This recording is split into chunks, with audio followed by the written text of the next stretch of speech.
November 22nd, 1977 is by no means a famous day in the history books. If you ask a random person on the street what happened then, they'd probably be unable to give you an answer without pulling out their phone and seeking one on the internet. And even still, they may not be able to give you a particularly notable factoid. Maybe they'd say that the Concorde plane began regular service between US and Europe that day? If you're a plane geek like me, then that might make you smile and nod. I certainly think it's cool. The most important thing that day was this Californian van. A GMC value van only separated from its taco truck and package-carrying brethren by the absence of any markings and two conspicuous antennas jutting out of the top. Inside the back of it was a late 70s research lab's worth of equipment scrunched into a cram room for one purpose: to send digitized packets of information from San Francisco, scatter them all across the world, and make them gather back in one piece at Los Angeles. Stanford University, or more particularly the research institute spun off from them, wanted to see if this internetworking thing that they'd been working on could pan out. And it did. November 22nd, 1977 is considered by some scholars to be the day that the internet as we know it was proven to be more of a mere fantasy. And as I write this, film this, and voice this in January and February 2026, that very same novel technology has wormed its way into every part of our existences. Our lives are dominated by social media that promises connection yet makes us feel isolated and unable to communicate. Corporations toy with the balance of global power by lending their digital aid to genocidal governments like that of Israel and Russia, and our communication is facilitated by private enterprises that decide what we can and cannot say according to their whims and beliefs. What began life as a couple of bits of information being sent out of a now primitive PDP-11 computer in a shady Californian van that should have been delivering tacos is now a capitalist hellscape ruled by a handful of corporations who wield immense power over a system that is a key strategic point in many parts of our lives. How we make decisions in democratic elections, schedule doctor's appointments, check on our loved ones, and find others so we can fulfill the basic human need of company. The internet is not just a small part of human life anymore, and it hasn't been for a long time. For many of us, it is fundamentally intertwined with human life itself.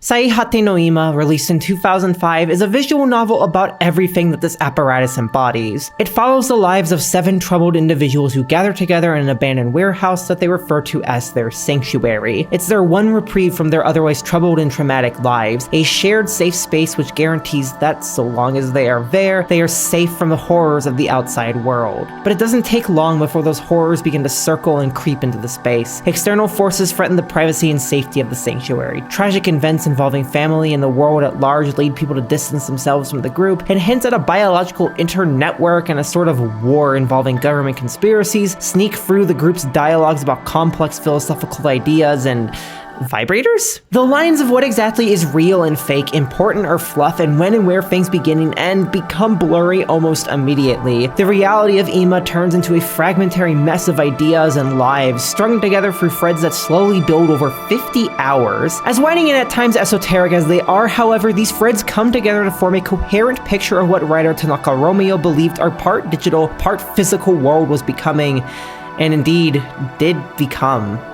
Ima is a story about friendship between those ostracized from society. It's a story about the internet and all of its greatness and ills, a prophetic prediction of how it will become an Ouroboros feeding on its own hatred, manipulated by the most powerful people to serve their needs while destroying us. It's a story that asks in a fragmented and scattered age how far we're willing to go to protect the people and the places we love, even if they betray us, and why. It's a story about the loneliness of being human, about our need for other people, and how there are those who will capitalize on and consume that base desire if we don't stop them from doing so.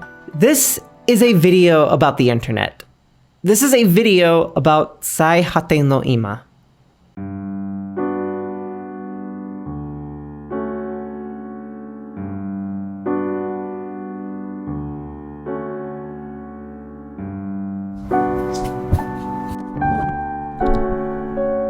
Before I spend the rest of this video shitting on the internet and talking about how it's probably much worse than even the most jaded of viewers realize, I want to begin with an anecdote about myself that I promise is relevant to what this game is about and therefore what this video is about. Because for as much as I disdain what the internet has become and frankly always has been and was destined to be, there is something I believe that it is incredible at, far more so than any other communication technology, and that is bringing people together. I have discussed many times on this channel that I did not have a particularly great childhood. Financially and materially, I was secure. My father worked a type of job that was safe for the 2008 financial crash, and my parents always lived in so-called safe areas, with all the very loaded things that term entails. But my mother was in practice a social isolate and deigned the idea of my brother and I going to school at all. Thanks to Washington State's lax homeschooling laws, it was easy to accomplish this. As such, I had no friends growing up outside of sporadic meetings with my, putting it lightly, very Catholic maternal relatives. This started to change when I was around 9 or 10 and I began using the internet in secret to socialize.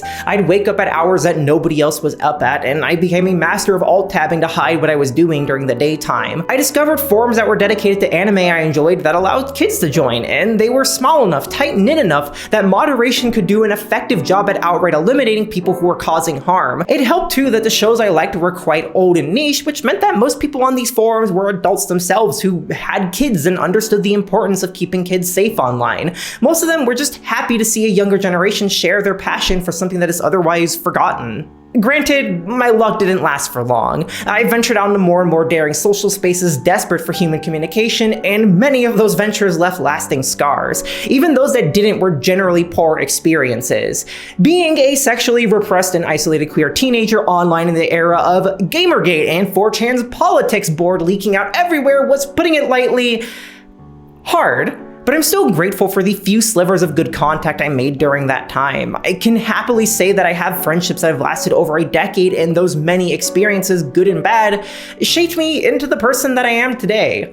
The internet is undeniably horrible, but I believe it is unfair to go on about screeds without recognizing its incredible ability to allow you to meet people with similar interests and desires to shoot the shit with. At its absolute best, the internet is a remarkable host for these kinds of interactions, facilitated by little sanctuaries spread across a vast ocean of websites that cater to everything from the grand project of preserving humanity's knowledge to guides on how to safely procure and use hormones when the medical system fails you. I bring this anecdote up because the simple desire to fuck around and find out with other weirdo ostracized friends, and even further the desire to simply have those friends, is seemingly what emo is all about in the opening hours of its first so-called scenario. For a short prologue, beginning with the main cast and crew having a barbecue and soon going to school together, we're introduced to everyone, given an idea of group dynamics and some basics of the backstory. There's Azusa Benio, a sprightly tomboy with a short fuse, Sayaka Hondo, a refined lady with a sharp tongue, Fueko Izuki, a diligent student with little tolerance for bullshit, Youko and Itsuki Tsukamoto, who are respectively a horny goblin and a silent, respectable doofus, Soji Higuchi, who wins the award for visual novel guy you would most want to drink a beer with, and finally our protagonist Shinobu Atemiya, a kind and intellectual man who is socially awkward but determined to make friends and protect those he loves. For the longest time, none of these people had any idea the others existed, but that all changed many years ago thanks to Shinobu, who, soon after being released from a mysterious location called the Facility, encountered them one after another and persisted in being their friends until they all said yes. Thus, they were brought together, forming the eponymous 7 friends who now spend all their time together in that abandoned warehouse, their personal sanctuary from the rest of the world. A world which has seemingly begun to fall into decay and chaos at the hands of the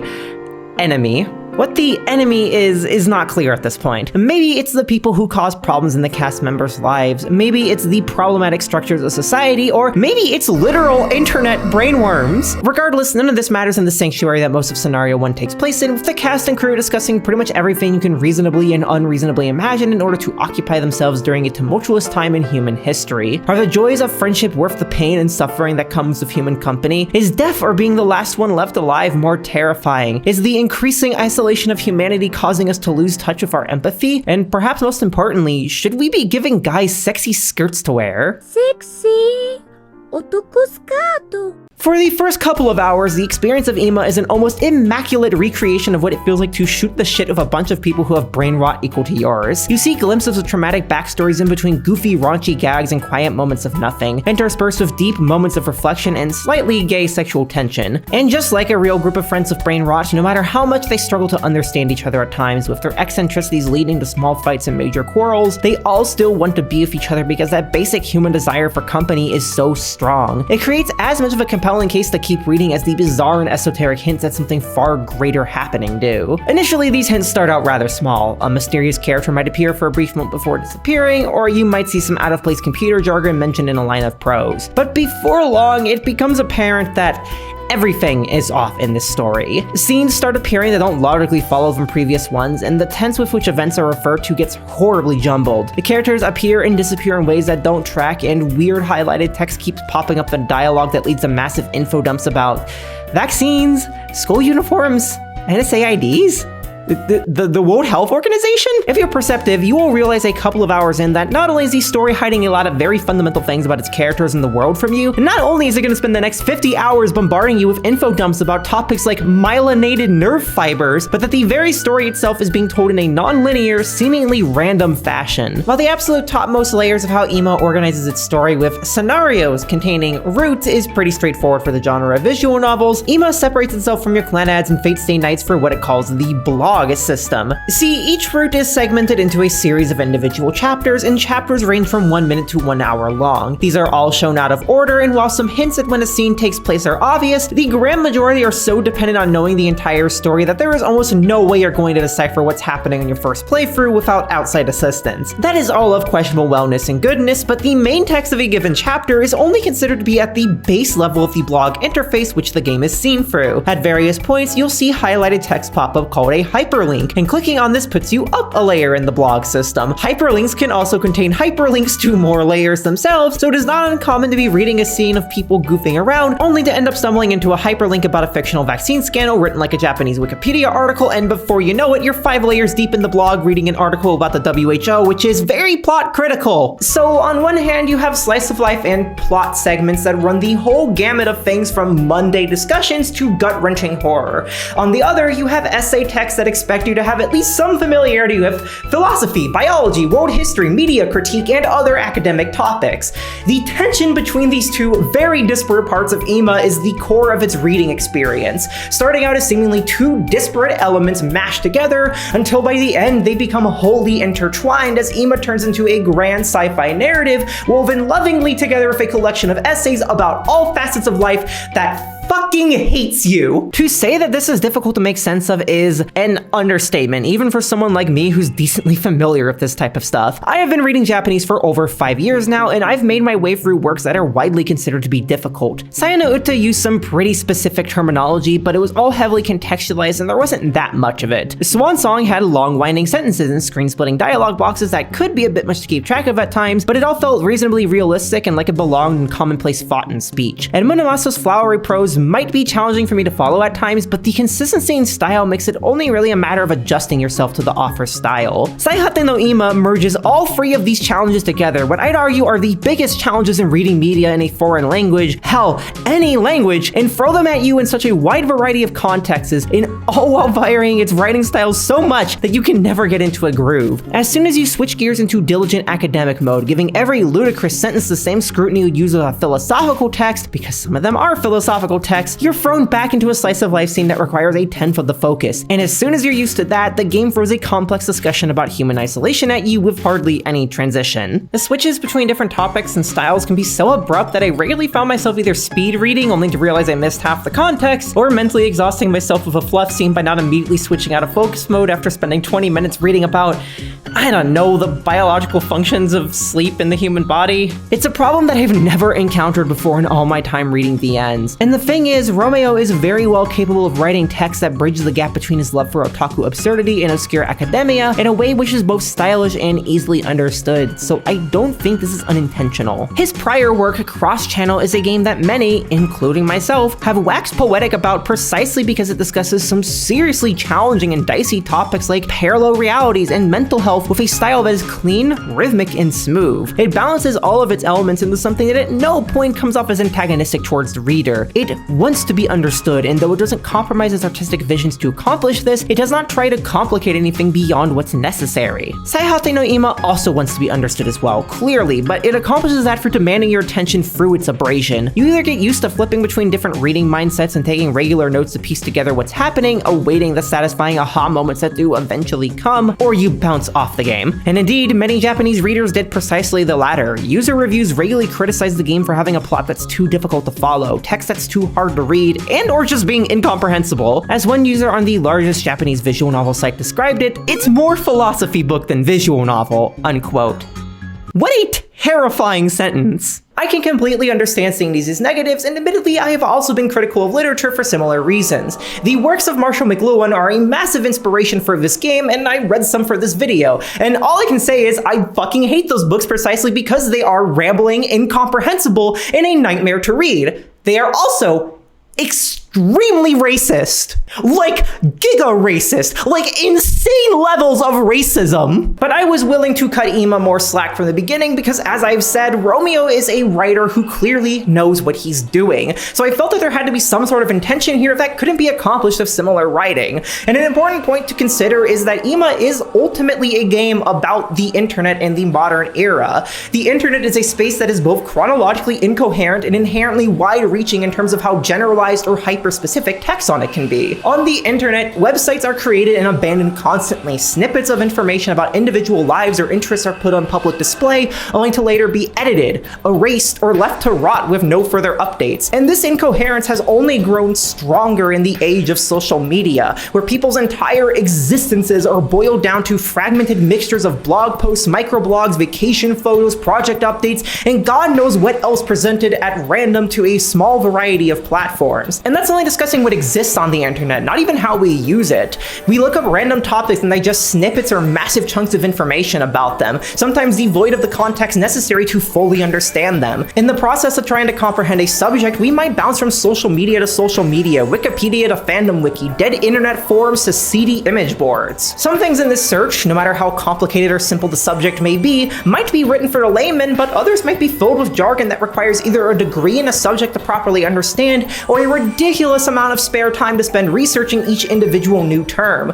Maybe even both. Understanding things in this way isn't a new phenomena per se. Anybody who has ever tried to research something simple at a library only to be greeted with a fuck-huge textbook written in scholar lingo from the early 1900s by Johann von Uber-Racism Schmidt III and the aristocratic line of phrenologists can attest, but the greater accessibility of a wider range of information has most definitely exacerbated this. Ultimately, however, we do usually manage to weave something coherent out of that disparate experience. Whether it is important knowledge about an obscure subject or just trying to make sure the new YouTuber you found isn't not so secretly a murderous fascist, the chronological incoherency and disparate threads of information make way for knowledge that, even when it's not particularly useful, is at least interesting and can be reassembled into something coherent. In this way, I think Ima's abrasive and challenging scattershot essay blog approach is kinda brilliant. It's the chaotic essence of the internet, especially the hyperlink-rich 2000s internet culture imbued into the very flow of the work. It's reading dense articles while having philosophical discussions with your friends over text while also being in a voice chat with your brain-rotted friends who have to leave every 5 seconds for family drama at the same time. And thanks to Romeo's expertise, it never feels as if it's impossible to decipher what's happening in the vacuum of a single scene. How it all connects and what the whole of it signifies is another story, but we'll get there. The quality of the writing here in terms of the prose and dialogue is, I would say, some of the best in the medium. That might sound like a grandiose exaggeration, but I really do mean it. Romeo demonstrates an incredible mastery over the Japanese language that he uses to produce text which stylistically feels like no other writer out there. The game is loaded with his flair for having characters discuss clearly grandiose concepts in very casual ways, and in here specifically, there's a certain abandon with which he dives into whatever subjects interest him that's frankly charming. Terrifying, but charming. I I think it's most in that character writing where you can feel his talents though. Like in Cross Channel, everyone here at their core is some sort of common archetype that can be immediately understood and connected with, all together forming an ensemble cast with the chemistry and dynamics we've come to expect in anime. But Romeo imbues everybody with subtle characteristics through their dialogue and the fine details of the interactions, elevating everyone beyond merely filling the role of the wisecracker or the tomboy. Instead, they are very detailed people even before you get to know their more granular backstories. Even side characters get this sort of treatment, and there are, in fact, a lot of side characters, some of whom I feel a bit bad calling such because pretty much everybody who shows up and is named in the game plays some sort of major role in the plot. Shinobu's older sister slash mommy figure, Chidori, is a standout in this regard to keep in mind, as she starts out seeming to be fairly simple, only to grow into one of the most complicated figures by the end.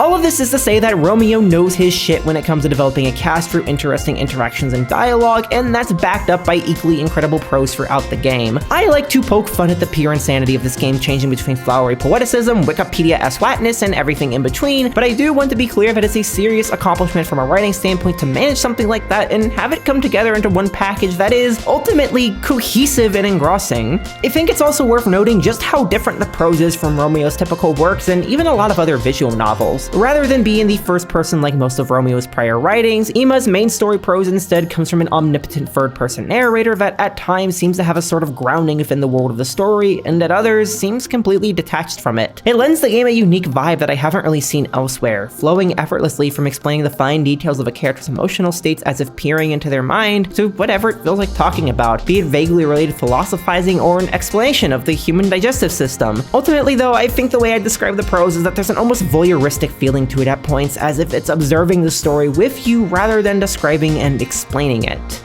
Observation, I think, is the key word to describe the experience of playing Saihate no Ima, and it's the lens I'm going to be looking at this game through for the rest of this video. I could theoretically make a moment-by-moment recap and final summary of the game. That would probably get a lot of views because this plot does make you lose your fucking brain, but many bloggers have already done that in text, and I am not enough of a masochist to attempt that myself. Though this video will definitely contain explanations and story, I want to focus on what I think Ima asks of its readers, to take the disparate segments by themselves, snippets of lives and ideas that intrigue, and create your own mosaic of themes and plot threads out of them. In that spirit, this video is too a collection of essays, ideas, thoughts, strung together through the core ideas of the internet and human connection. I make no guarantees that you're actually going to understand what Saihate no Ima really is by the end of this video, because for very funny reasons, not even the writer knows that anymore. I promise you that this video is not a complete summary of its story and themes, because that is nigh impossible. This is a video about the internet, and about Saihate no Ima. It is what the internet is, and what Ima is. A nice arrangement of epithets.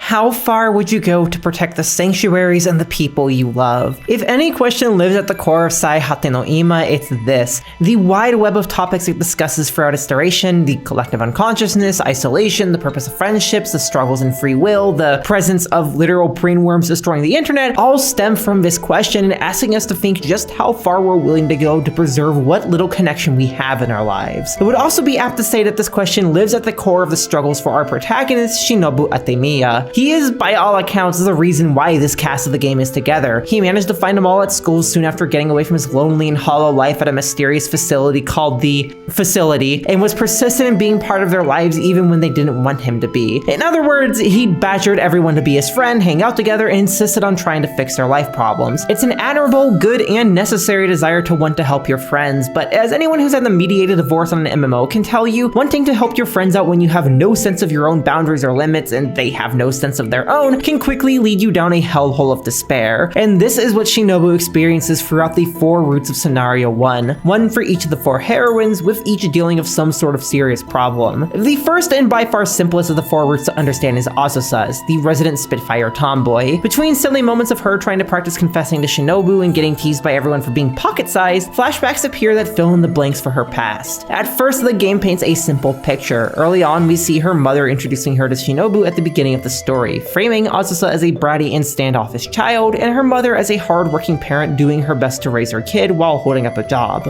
Much like many other parts of Saihate no Ima's initial framing of events, however, this is a trick. We made this one up. And the curtain is pulled much faster than it is for many other things. For starters, while Azusa's chipper disposition, seeming middle-class status makes it seem like she has an easy life, she does not. Another flashback not so long after this, delivered through a hyperlink, reveals that she was regularly a target of bullying at her school, with the harassers going as far as trying to assault her. Shinobu stumbles into the scene of the attempt and manages to ward off the boys before things completely escalate, but she's expectedly very suspicious of Shinobu when he approaches her and refuses to have anything to do with him. Shinobu, however, is persistent, trying again and again over the course of what seems to be days, if not weeks, to greet Azusa and be kind to her. And on one fateful day, Azusa lets her guard down enough to actually listen to Shinobu's petitions, and he states very simply, he just wants to be friends. That's it. This is the point where Azusa and Shinobu's friendship actually begins to exist, and it cements early on a theme that will become extremely important to all of Ima: the need for friendship. While this theme gets explored in more complicated and challenging ways as the game goes on, I think this scene does a brilliant job at introducing the core of it through the perspective of children living under not so great circumstances. You have one who has suffered immense bullying and distrust people, and another who has been deprived of social contact to the extent that they themselves later remark that they regularly think about how life would be easier if they didn't need others. And these kinds of circumstances, as Shinobu states during this scene, human contact is something that's almost like fighting a war. But to add my own commentary to this, if it's a war, then it's one that we have to fight for the sake of our collective humanity. We all need friends. As we grow older, we develop more complex reasons for it, and we develop more needs and dynamics in our friendships. We wonder more about the purpose of them, how much we can deal with in them, and how far we're willing to go for them. But that simple childlike desire to be friends with somebody just because they caught their attention, I don't think ever really goes away, and it's something I wish more people would be willing to act on in the modern day so that finding friends would be less of an uphill battle for everybody. This goes double for more individualistic countries. One of the things that astounds me the most about having moved from the United States to Brazil is just how distant and disinterested people are in socialization back there. Something that friends in other parts of the global north have assured me is not at all unique, unfortunately. I struggled to find anybody there who even looked like they were willing to talk with somebody. Meanwhile, here, I can just talk with people at the bus stop or my neighbors in the apartment complex. If anything, it's expected you at least give people typical greetings, and those greetings tend to turn towards conversation. And keep in mind, I live in a city that a lot of people consider to be very closed off compared to other parts of Brazil. It is never entirely correct to generalize whole populations, especially in countries as big as the United States or many parts of Europe, but I do feel as if the most industrialized, the most privatized, the most wealthy nations have leaned far more into promoting individualist mentalities than the rest, in spite of the fact that people want other people, regardless of how guarded we're told to be about strangers asking us about our day, and regardless of how wealthy the country we live in is. We could all use more of the playground, I like your cut mentality. All of us want other people to share our shenanigans with, who can take our minds off the complexity of the world for even just a moment.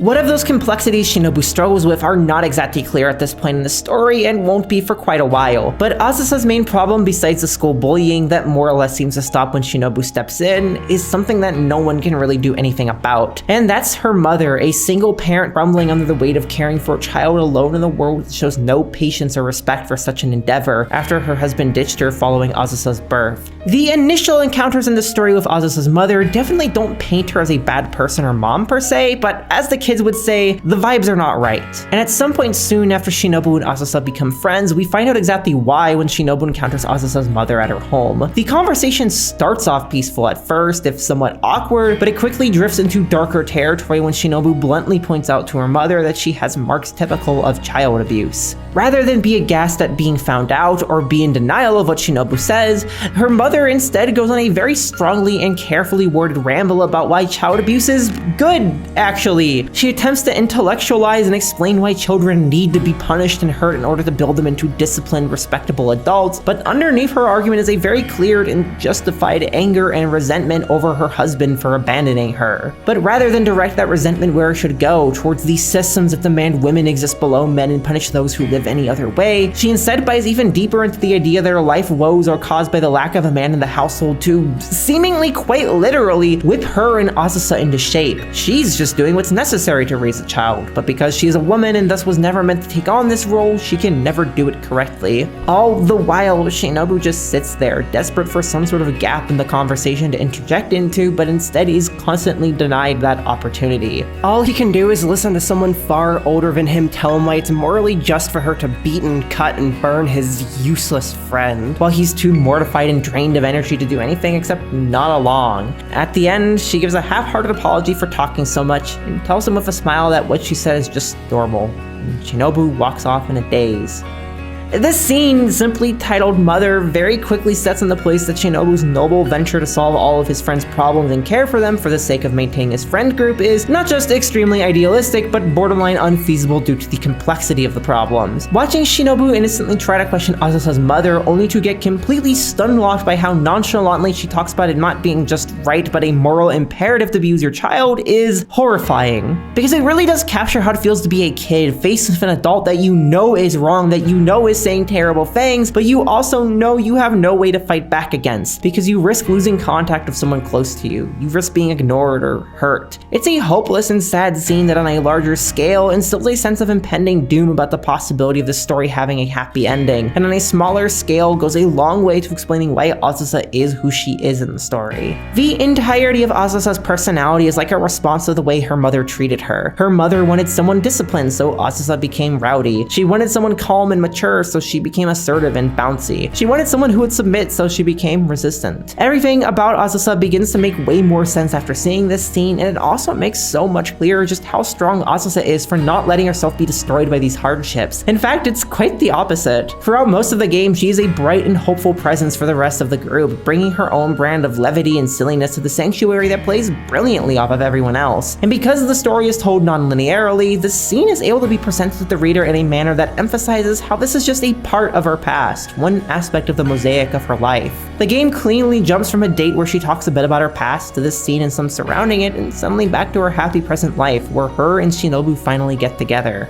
I want to draw a specific emphasis to that word, mosaic. This route, and particularly this scene and those in series with it, do a very good job at establishing that a powerful and functional way to look at Ima's story is to see it as a mosaic of lives and ideas that is both waiting to be put together and made sense of, and also doesn't need to be to have value. It is entirely possible to read Ima's very non-linear first two scenarios and take each scene, each blog on its own terms, and think about the ways different parts connect emotionally rather than logically. It is, as I said, a nice derangement of epithets. This way of looking at the game isn't just highfalutin big brain nonsense, at least not any more than the whole of Ima is. It's something the game explicitly spells out in its final hours. And it's a way that I think is important for the themes of humanity and life, because this kind of non-linearity and whole-filled chronology isn't all that different from how we go about learning about the world and life itself.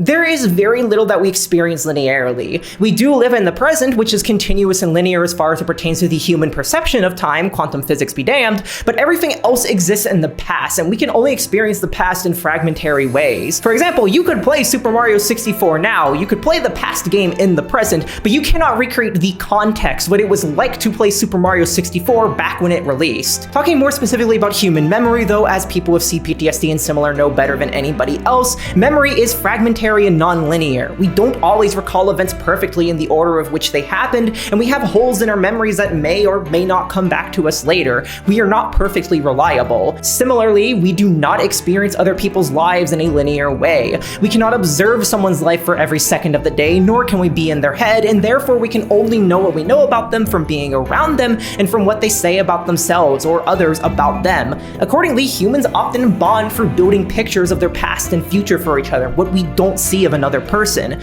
We paint vague chronologies and we accept the vagueness of that time. For a very long time, we didn't even have the illusion that we could be completely connected to other people, that we could simply search everything about someone's lives, and so the friction that vagueness creates, the friction that is inherent to human social experience, was basically impossible to ignore.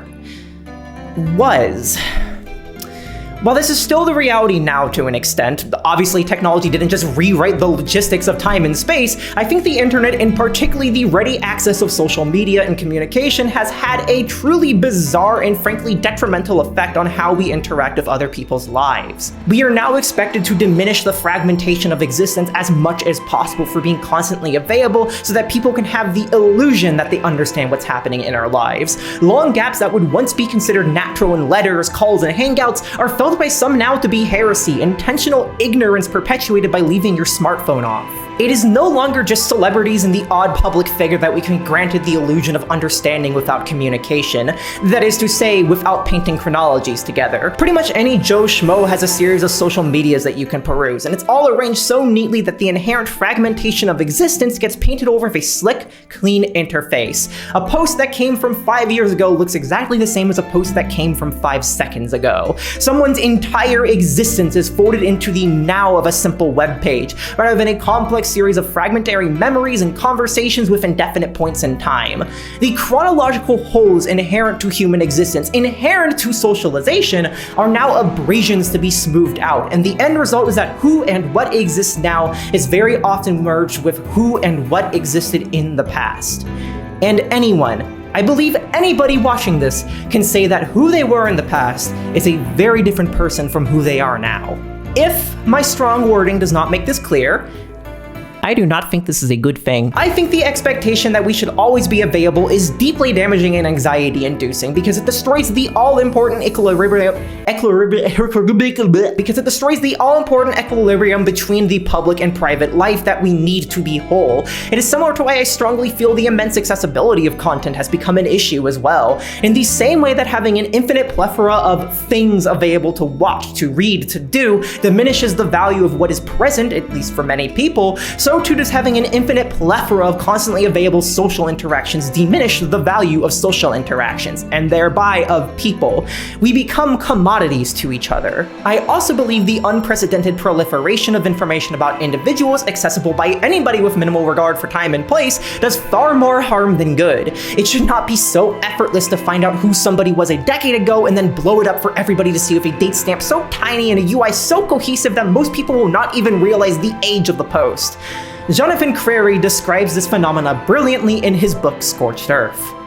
The internet appeared to introduce a uniform, default reality defined by consumption, unhinged from a physical world and its mounting social conflicts and environmental disasters. The advent of social media, with all its apparent opportunities for self-expression, briefly suggested a debased fulfillment of Hegel's horizon of autonomy and recognition for everyone. But now, as a constitutive component of 21st century capitalism, the internet's key functions include the disabling of memory and the absorption of lived temporalities, not ending history, but rendering it unreal and incomprehensible.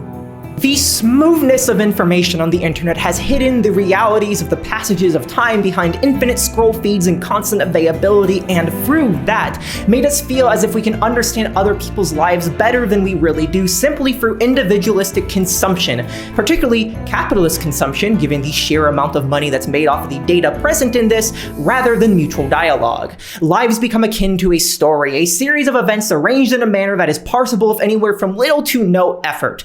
There may be some twists and turns along the way, some complexities, but it all typically comes together.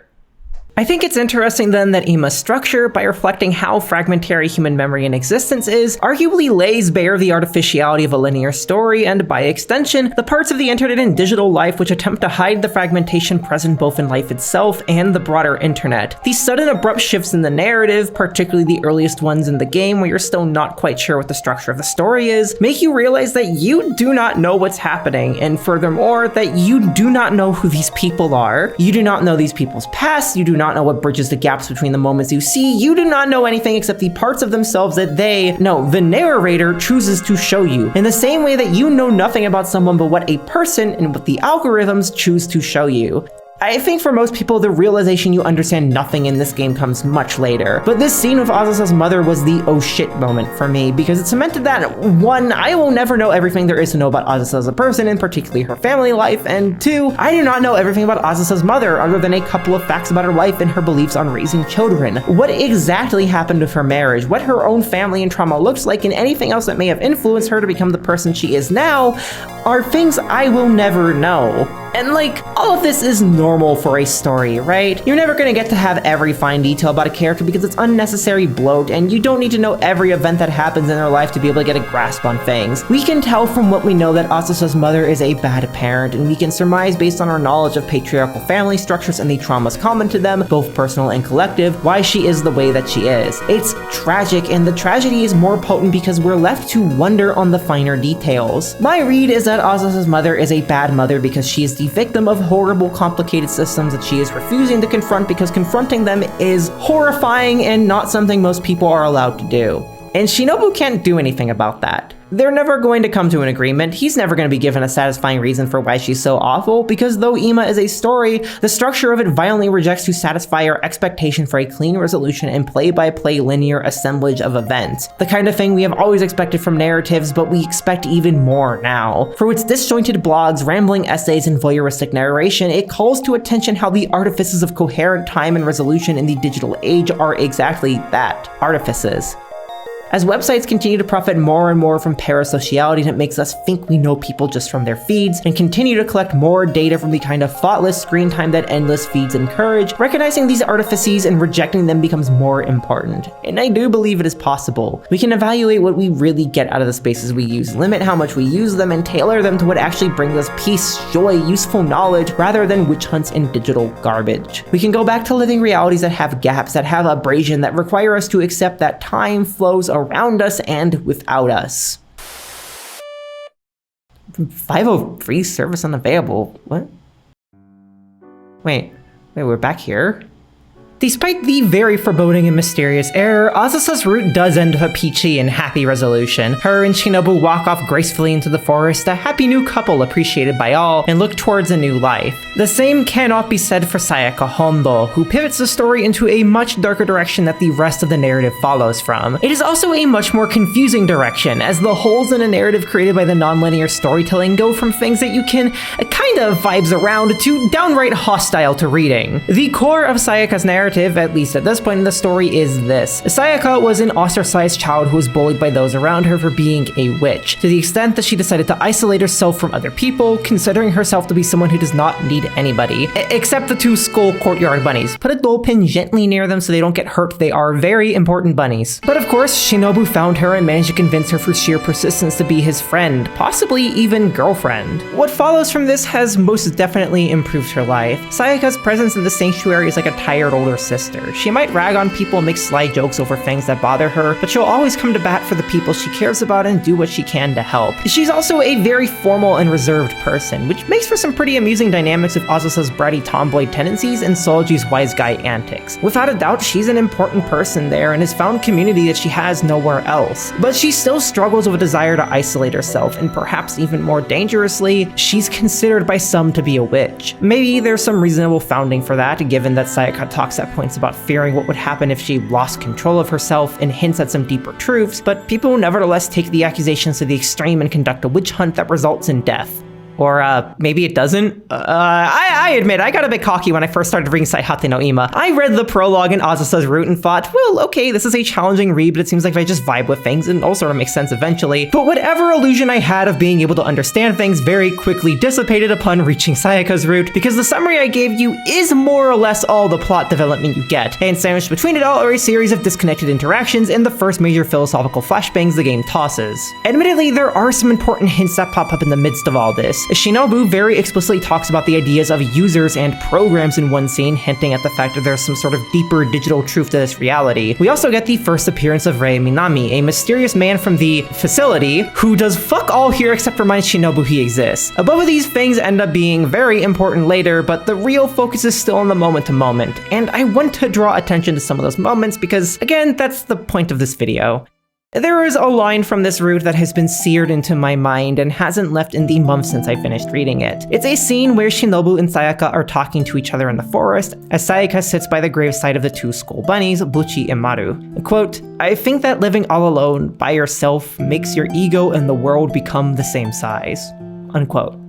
Ima deals a lot with isolation in a lot of different ways, and yet this specific line in the context of this scene sticks with me. The entire scene is about the fact that humans innately need other people, no matter how greatly they may wish otherwise, no matter how greatly they may desire to be alone, and no matter if they can convince themselves that they don't need others, humans at the end of the day are social beings who cannot live without others like them. And it puts somebody like Sayaka in a spot that is, to say the least, frustrating. She's not welcomed by the vast majority of other people and is in fact even hunted by them, and yet she can't retreat from people. As she describes it, her body fundamentally needs others, needs society to survive, yet that same need exhausts her and wears on her. To exist as a social animal is a balancing act. You have to fulfill that basic need while also not draining yourself. This is something that I'm sure a lot of viewers with autism can relate to, which includes myself as the creator of this video with autism, and maybe at times you thought it would be easier to be all alone if you hypothetically could be.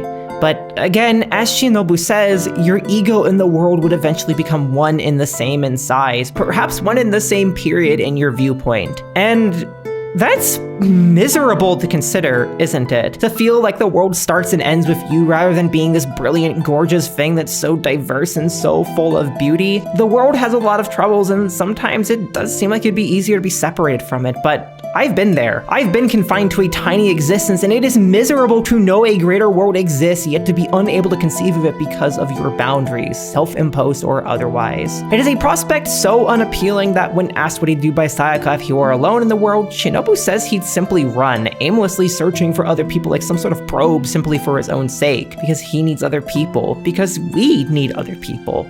It's the same conclusion that Romeo came to in his prior work, Cross Channel. Being truly alone, unable to reach anybody else is torture no matter how badly you want to free yourself from society. It will destroy you to do so. It's a message I still think about, and seeing it combined with Shinobu's earlier musing made it hit all over again. To this day, I still feel the psychological damage of being kept away from the world. Having friends online helped immensely in dealing with the loneliness, but it wasn't a substitute for the freedom provided by being able to go out into the world and actually experience things. I would never trade the experiences I've had now for anything, even if those experiences did necessarily involve a lot of pain at times. When you hide away from the world, you deprive yourself of the joy of other people, a sensation far more potent than the pains. Free will and freedom are indeed cruel mistresses, and Sayaka makes a cute note of that in this very scene, wishing that someone else would control her life for her to avoid the suffering that comes with being an individual. I've felt that too, but people need to be free, be their own person, and connect with others.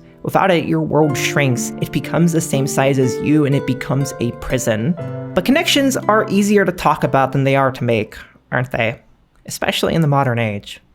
Another one of my favorite scenes in this game comes from this route, quite a ways before the scene with Butchi and Maru's grave, actually. Sayaka and Shinobu are alone in the abandoned warehouse, their sanctuary. And there, as Sayaka goes to make tea for Shinobu, the narrator, whoever they are, begins to ruminate on what exactly this space means to the rest of the crew. It's a repose from the oppressive and overwhelming outside world, in which every other place of respite, be it the home, the city, the school, or whatever else, has vanished as if engulfed by a muddied stream.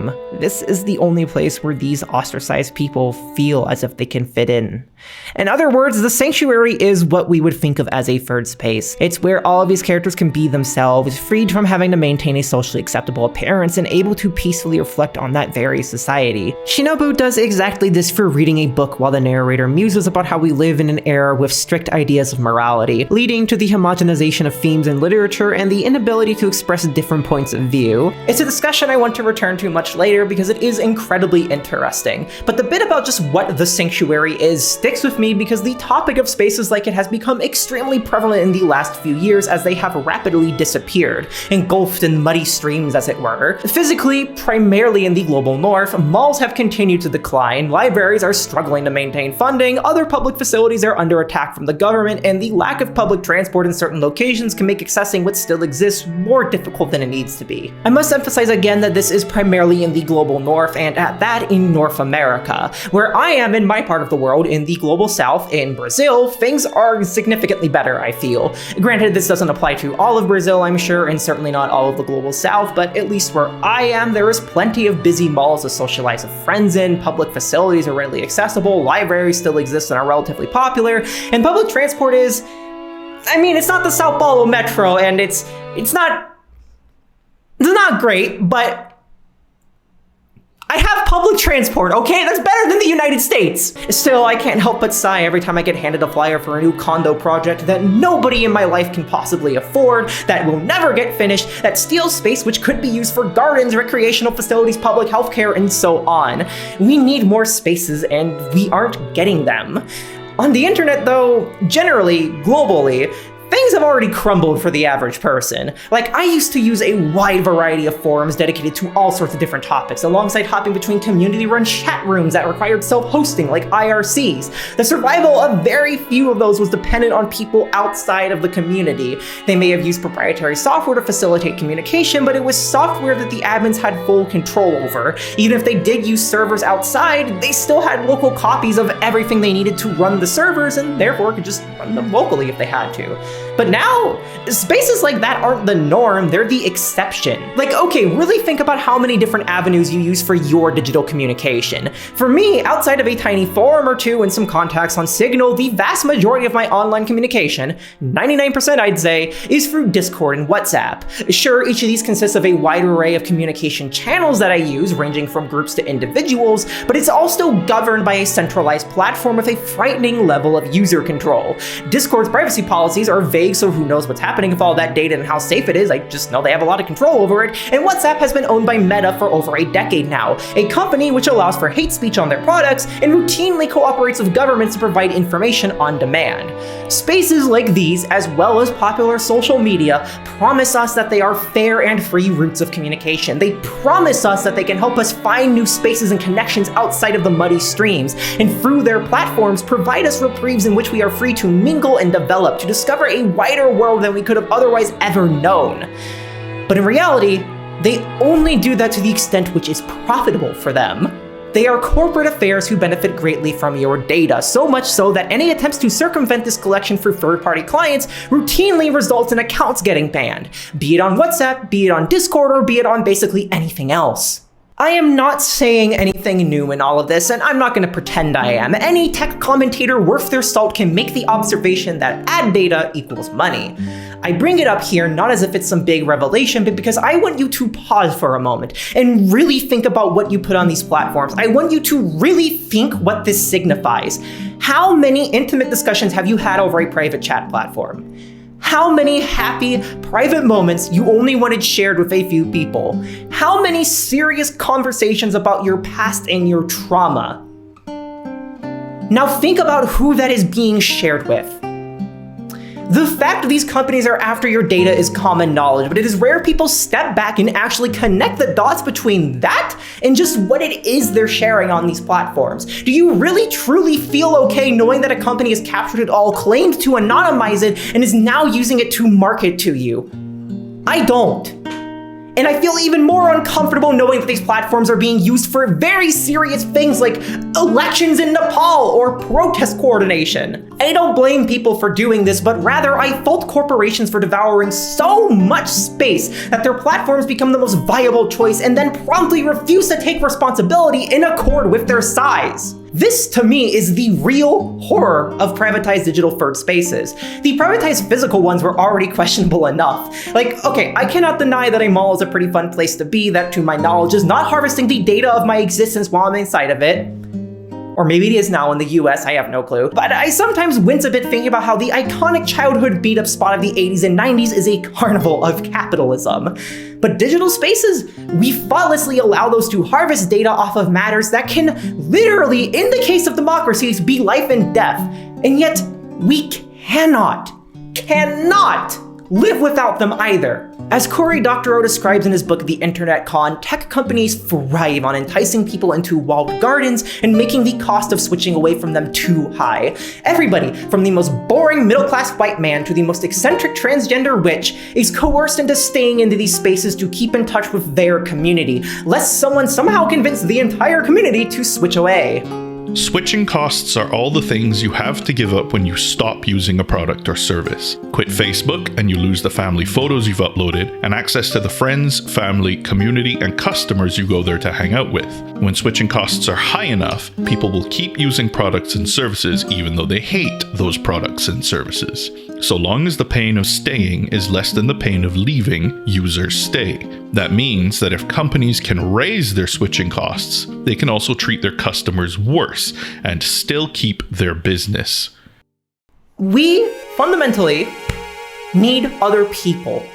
And the companies which rule the internet have found very smart and profitable ways to ensure that they can profit from that need while squeezing as much as they can out of us for making switching costs exuberant.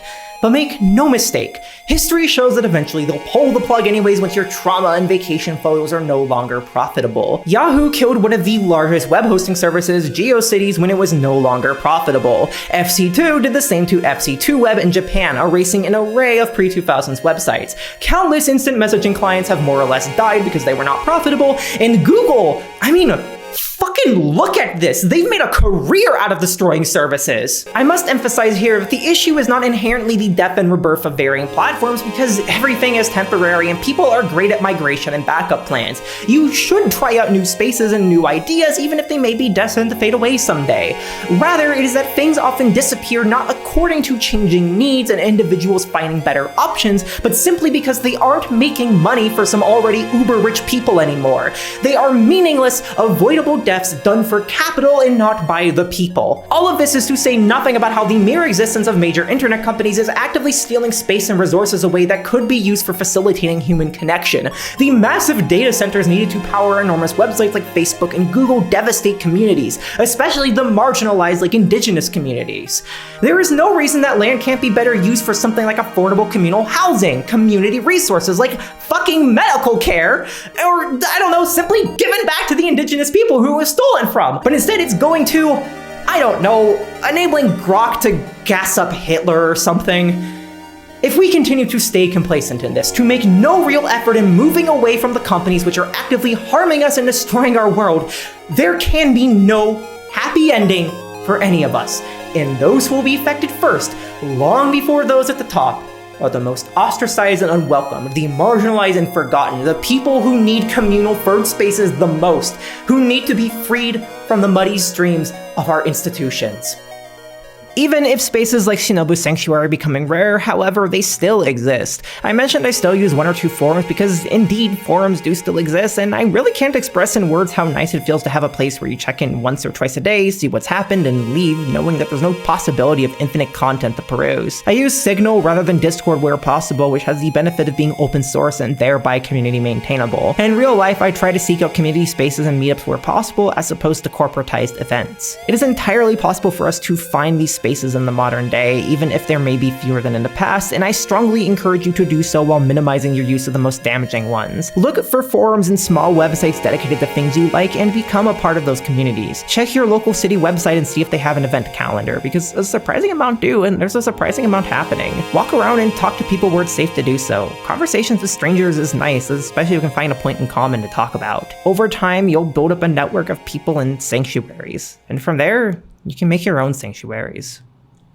With 2 routes down, we are now at about the quarter-way point of Saihate no Ima, and for just a moment, I want to detour talking about the ideas present within the routes to highlight something that I found very amusing about my experience playing through the game. I still had no idea what the fuck was going on. I like to think I'm a pretty well-read person, to the point I am good at guessing where narratives will go based on patterns and reading between lines, right? But this game stumped me. All I really knew is that 1, the story is being told out of order, 2, computers and the internet are involved somehow, 3, there might be some sort of magical or scientific superpowers within this world, 4, there's a war that happened at some point, and 5, I don't know anything. While I was content enough with all of this, Fueko's route, the third immediately following Sayaka's, kinda broke me. It is simultaneously one of the most important, yet also one of the most incomprehensible parts of Saihate no Ima. On one hand, this is the route that makes it obvious the chronology of the story is not just missing parts, but downright jumbled. It's also the route that properly introduces us to the main villain for half of the story, Sota Isezaki, a cruel delinquent who holds a violent grudge against Shinobu and is willing to do anything to fulfill that grudge, going as far as to use Fueko, who turns out to be a childhood friend, as a spy and eventually an assassin against Shinobu and his friends in this route. Though I will say right now that calling him a main villain villain is overselling him, as for reasons I'll get into soon enough, he does jack and shit. Finally, this route also gives us more intrigue about what that facility Shinobu was in as a child actually was, through scenes between him and his older sister mommy figure Chidori that show her being very controlling over his agency and free will, like Shinobu is some sort of pet for her to study. Whatever was happening there, it is clear these two do not have a normal relationship and were shaped by that past. On the other hand, however, I am not exaggerating for comedic effect when I say that this route is incomprehensible in every way when you lack the context of the rest of the narrative. Even with it, it is still tough. It starts out as normal slice of life, then we learn people are suspicious of Fueko. Shinobu and friends get chased by Sota and his group. Fueko leaves with the frustration and becomes a serial killer. Chidori berates Shinobu and abuses him to assert dominance, and we get the reveal that Fueko is a spy, ending with Shinobu being shot dead. Or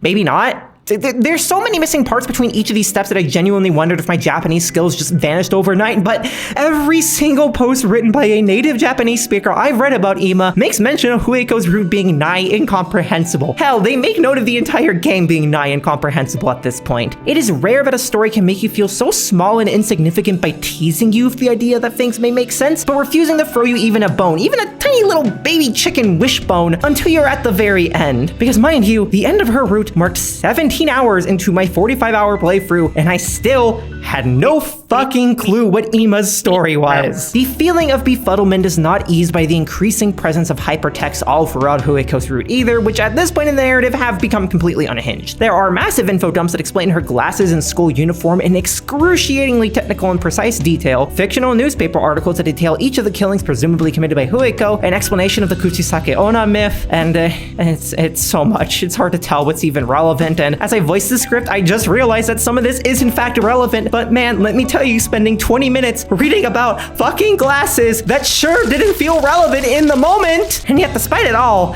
I couldn't stop myself from reading. I was hooked on the game at this point. I had to know what was coming next, even if it was just an article about fucking crossbows or something. The idea that I could make sense of what was happening in this game was too tantalizing to give up, and it indeed did pay off by the end, and like 6 blog posts and a bunch of books later. But it did also make me wonder just how many people would be willing to put up with this, especially nowadays. Even when this game was contemporary and people arguably had way more patience for stories that didn't explain everything to them, there were still reviews like this one from user Hello on EdoGamescape, saying things like, it doesn't matter how interesting your story is, if the players can't make sense of it, then there's no damn point!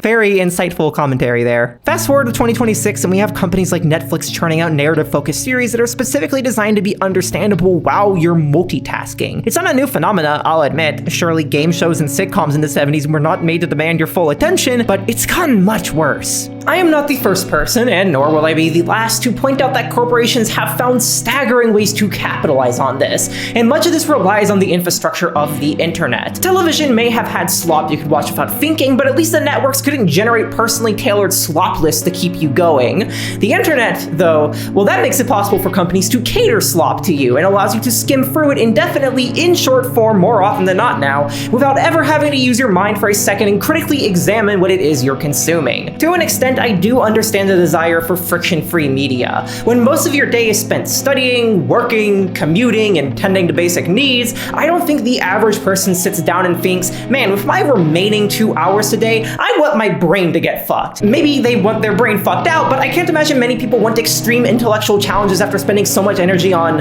spreadsheets, Adobe Premiere 2026, Microsoft Visual Studio Community Edition 2022 64-bit? I must say that my main gripe with all of this is not the same one that a lot of commentators have, who talk about how we're all addicted to dopamine rather than doing productive things. That framing is absurdly and grotesquely capitalistic. The problem with the slopification of art and entertainment is not that it kills our productivity, whatever the hell that is, but that the endless spew of algorithmically chosen short-form content distracts us and degrades our ability to enjoy things that are, in the long term, way more pleasurable. 3 hours of short-form videos is a lot easier to go through than, say, watching a movie or reading a book or practicing a skill, but you'll forget everything you saw in those 3 hours very fast.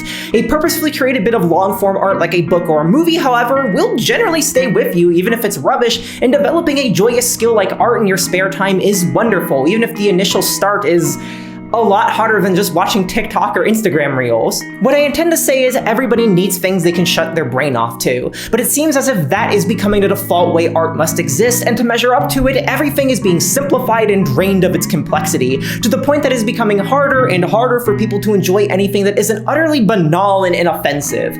Complex and necessary discussions are distilled to their most childish essence, and challenging narratives are accompanied by clickbait explainer videos so people don't get confused and don't have to think. As Wittgenstein once said, albeit speaking on language, "We have gotten onto slippery ice where there is no friction, and so, in a certain sense, the conditions are ideal. But also, just because of that, we are unable to walk. We want to walk, so we need friction. Back to the rough ground." I would have to agree with Wittgenstein completely here. If we want to walk, if we want to think, we need to be on rough ground, as uncomfortable as it can be. And in this way, I admire Romeo for being so willing to torture his readers and for being so good at it. Huiko's route at this point feels less like a story you're intended to comprehend or solve and more like a statement of intent. This story will make you feel lost, you will be baffled by it no matter how well read you are, and you will have to hold on to whatever theories you have and reevaluate them once you have full context.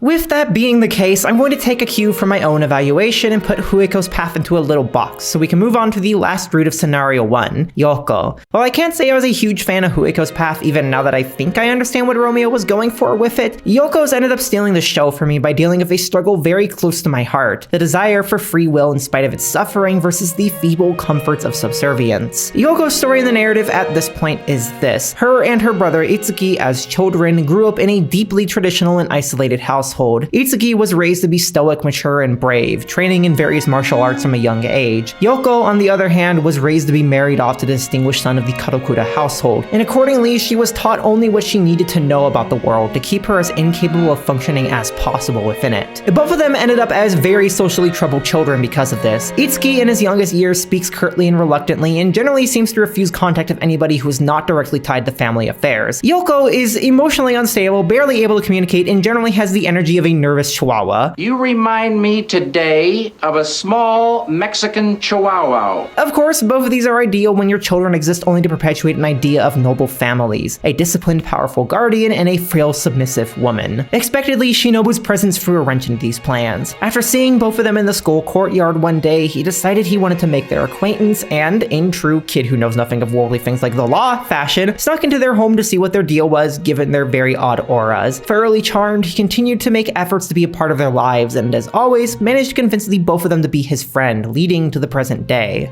Yoko routinely gets described as a very mysterious girl, and I think that's the best description of her you can possibly give. She speaks in a very slow and calculated way that initially gives the impression of somebody who doesn't quite understand everything that's happening. And sure, to an extent that is correct, but also counterpoints, Yoko is a chaos demon. Yoko is a goblin who spares no opportunity to make a raunchy joke and who is always looking for the dumbest thing she can say in any scenario. Yoko makes the lip-biting emoji face. Yoko is the best girl. While her route does have some important plot developments, like Sota doing some villain things that all go horribly wrong for him, as well as hints at her deranged fiancé still being a threat, these developments don't really go anywhere until the second scenario hits. Sota appears pretty much just to threaten Shinobu before being own-zoned by Solji and potentially defeated by Shinobu at the end, and we never actually see her fiancé outside of flashbacks here. Instead, the vast majority of this route is split half between her being a complete gremlin and half on her struggles to shake off what her upbringing has done to her psyche. Paraphrasing her words, she grew up in a mansion where she was told she doesn't need free will. It was simply enough to be a doll. While she's grown significantly by the present day of the game, the deprivation that entailed still clearly affects her. She has an extremely slow and deliberate way of talking as if she has trouble formulating sentences. She has by far the least restrained social habits of the entire group and regularly says non sequiturs, and she always seems to be lacking one step behind everyone else in conversations. Except when it's about sex, then she's behind everyone else and one step ahead. There is one particular scene that I think really encapsulates the struggle she faces, and like many of the best scenes in Ima, it's a fairly quiet and subtle one. At the end of the school day, she and Shinobu are talking in the hallways when he picks up on her appearing a bit shy while talking. To which she says that she's currently studying that and really wants to become a person soon. Shinobu, in response, says, "You are a person. A great one, though really weird." This scene, I think, really shows just how much Yoko's past and struggles affect her, to the point it's something she brings up in the middle of a casual conversation. And importantly, it also makes clear that while it's understandable to have complicated feelings due to that past, the reality is that she's already a person and always has been. She might be a little weird, but everyone is. And as obvious as that might seem to some of us, it's a truth that's harder to acknowledge when you've been denied so many opportunities in life. Being raised in isolation and without free will puts you, or at least it did me, into a situation that is emotionally challenging, where you really do want to get out into the world and explore it, but at the same time it feels as if life would be so much easier if you just stay in the path that was chosen for you. So long as you relinquish your free will and allow someone else to control every aspect of your life for you, you don't have to face the pain of free will. You can live a comfortably numb and empty life as a doll, as someone who is not human, and therefore do not ever have to go through the agonizing process of restoring the fractured sense of self that upbringing creates. The process of putting all the pieces back together is one that feels humiliating, exhausting, and tiring, because on one hand, you know you can be more, you know you are capable of more, but on the other, you are being denied all of the avenues. You know that you, like everybody else, like everyone else, and I mean that, is capable of being intelligent, is capable of incredible things, but you're not given the means to do so. And likewise, it is horrifying when you finally do get out into the world and you realize just how much you don't understand that everybody else seems to. Put another way, if you have lived a life that is divorced from general society, then it is very easy to feel as if you are not human for any variety of reasons. And that is not helped by how present the idea of someone being not human is in our lexicon. What may at times be a convenient exaggeration in casual speech for extreme circumstances is instead a term commonly used to describe anybody that someone thinks is simply too weird. It perpetuates the idea that humans can at all exist as a sort of not human, and that does incredible unseen harm in a world that is filled with people who are isolated, abused, and neurodivergent, or in any other way have been and are living lives that are deviated from what industrial society writ large considers the norm. As someone who has been deemed weird, abnormal, and undesirable in part because they were denied a social life and education for much of their life, I have wondered many times seriously if I am actually a person. Because what makes somebody a person as opposed to not a person never seems to get defined, as if to keep everybody who's slightly abnormal in line of a threat that seemingly has no end. Once the label is attached to you, it's hard to get rid of it. But Shinobu purports a very noble idea of what determines if someone is a human or not. Quote, "People smile, and therefore, because he saw her smile, Shinobu thought that Yoko must be a person." I think this is the most perfect definition that can possibly exist here. If you can smile, if you can feel joy, even if, as the narrative surmises about Yoko, you yourself do not know you can, then you are a person. And if you still feel like you aren't one, then, well, like Shinobu says to her, it's okay to walk slowly, to learn lots of different things, because eventually you'll become who you want to be. And over the last 5 years of my life, since I stepped out of the hole I was locked into, I have learned that is indeed very true. Of course, a key part of that learning process has been having friends that allow me to realize these things, and it's here that I want to highlight Shinobu's persistence, because though it's certainly not practical in many cases, I do think it's admirable, necessary, and something a lot of people can learn from. Particularly his willingness to not judge people who are different from society's norms, but instead build a friendship with them, even if that might be a foreign concept to the other person. He found a bunch of people who are clearly struggling in life, who clearly had problems fitting in, and insisted on trying to get to know them. He insisted on trying to bring them all together, and the final result is a group of friends that finally have a place where they can all feel at ease. That is the kind of environment that allows people to grow, to see how weird and diverse people are, and to realize that all the traits they have that they believe are not human are, in fact, very human. It's in those environments that I have realized I am not so alone, and I am eternally grateful for the people who have dragged me along to them. My point in all of this is what Shinobu conveys to Yoko. Walk slowly, learn a lot, and though you will struggle, you will become who you want to be. You will realize that you're human and always have been. Hey there. Thanks for making it to this point in the video. I know this is a very long video. Well, maybe it's not long by modern YouTube standards, but it's a very dense video, so why don't we just take a little tea break together and enjoy some Patreon intermission action. Just sip our little tea. I love air. First of all, I want to give a quick shout out, and I do mean quick, like 20 seconds, to Very Okay Vinyl, who's sponsoring this video. You saw them at the start of this video, you've likely seen them in my other videos, but if you still don't know who they are, they're a record label in Ontario, Canada, making vinyls for otaku and indie media like visual novels, VTubers, Vocaloids, and all that other cool stuff. They've previously done records for games like Sayaka and Signalis, and they had some banger recent releases. Soundtracks to 1000 Times Resist, Izuno 1+2, and Super Crush KO. They also have albums by Phoebe, Shiro Beats, and Jamie Page. There's a ton going on over there, so be sure to check them out and tell them I sent you. Also, the owner is a cool guy, so, you know, that's cool too. And now, secondly, and just as importantly, I would like to thank my patrons who make these videos possible. I recently made the switch from making videos basically every single month to releasing them as they're done, and it was something I was terrified to do for a long time because these are what I rely on to keep myself afloat and have a level of financial independence. But throughout this whole process, and it has been quite a process because, I mean, I started Cram School in February and now my free time doesn't exist anymore, my patrons, as always, have been incredibly supportive. And I think because of that, this and my previous video are some of the best I've ever made.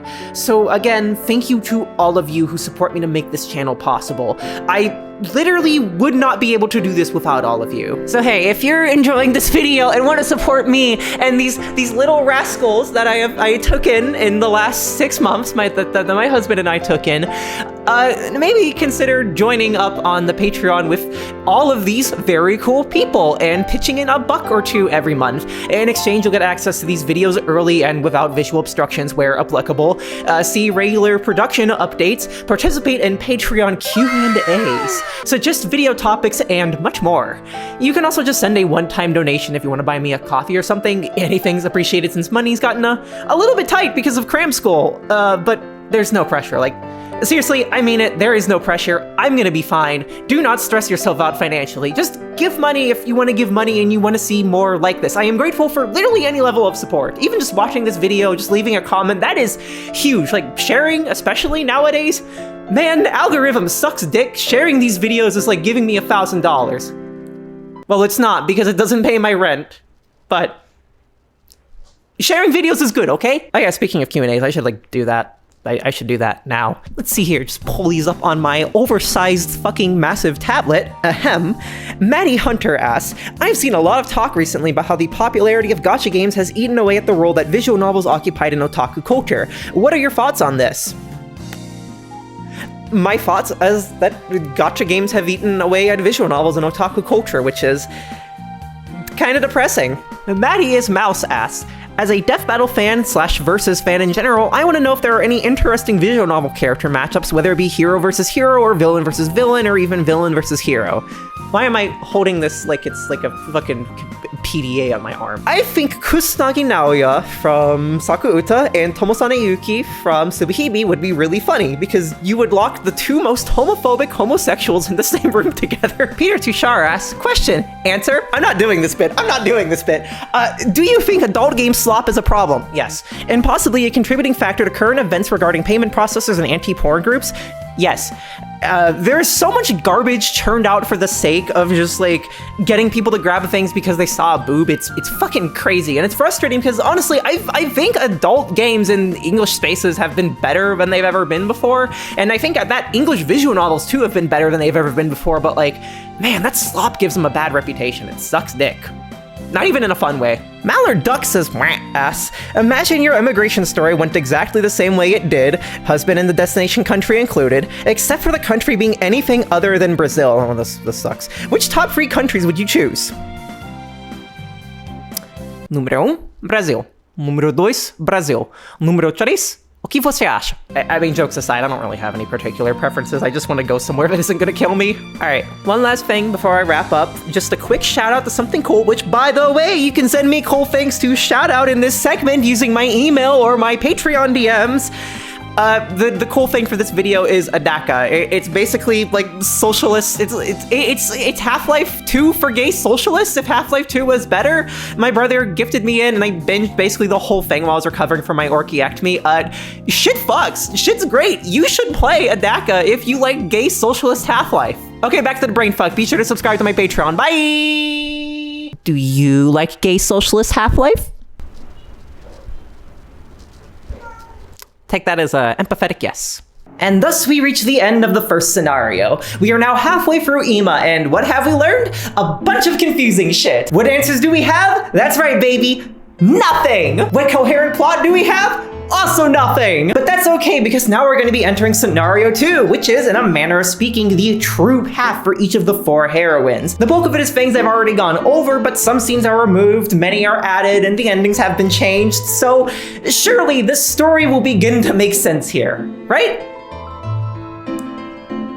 Right? Well, no, but also yes, and I'm going to start with what's actually clarified, because this is the point where, a measly 21 hours in, Ima arguably starts developing an actual story, beginning with explaining a few things about the facility. Through a flashback embedded in a hyperlink attached to a scene of Shinobu losing his goddamn mind, we learn that he was being trained there to become some sort of emotionless soldier alongside Rei and Sota. Though he was super good at this, to the extent that Sota holds a grudge against him for being a top student, Shinobu wasn't really into that whole child soldier thing and wanted to run away. While he never succeeded at that, he did get some amount of freedom when he was put on a job with Chidori to go out into the real world, fabricating a home life that's nothing like the facility. She pretends to be his older sister, they live in a home together and pretend to like each other, and he goes off to live a normal life under observation with a marginal level of free will. As seen in Fueko's route, however, Chidori and thereby the facility ultimately still exert a lot of control over his life. Clearly, Shinobu is very important to them. As for what the facility is doing, well, that takes until the next scenario to be fully revealed. But if you are an extremely attentive reader, you might put together that it has something to do with the hints at users and programs that get dropped without abandoned by this point, as well as a secret research project called the Global Village Plan. As partially explained in a migraine-inducing series of hyperlinks, it's a plan that involves various world governments, the WHO, and microorganisms called memes that have been put inside of the vaccines.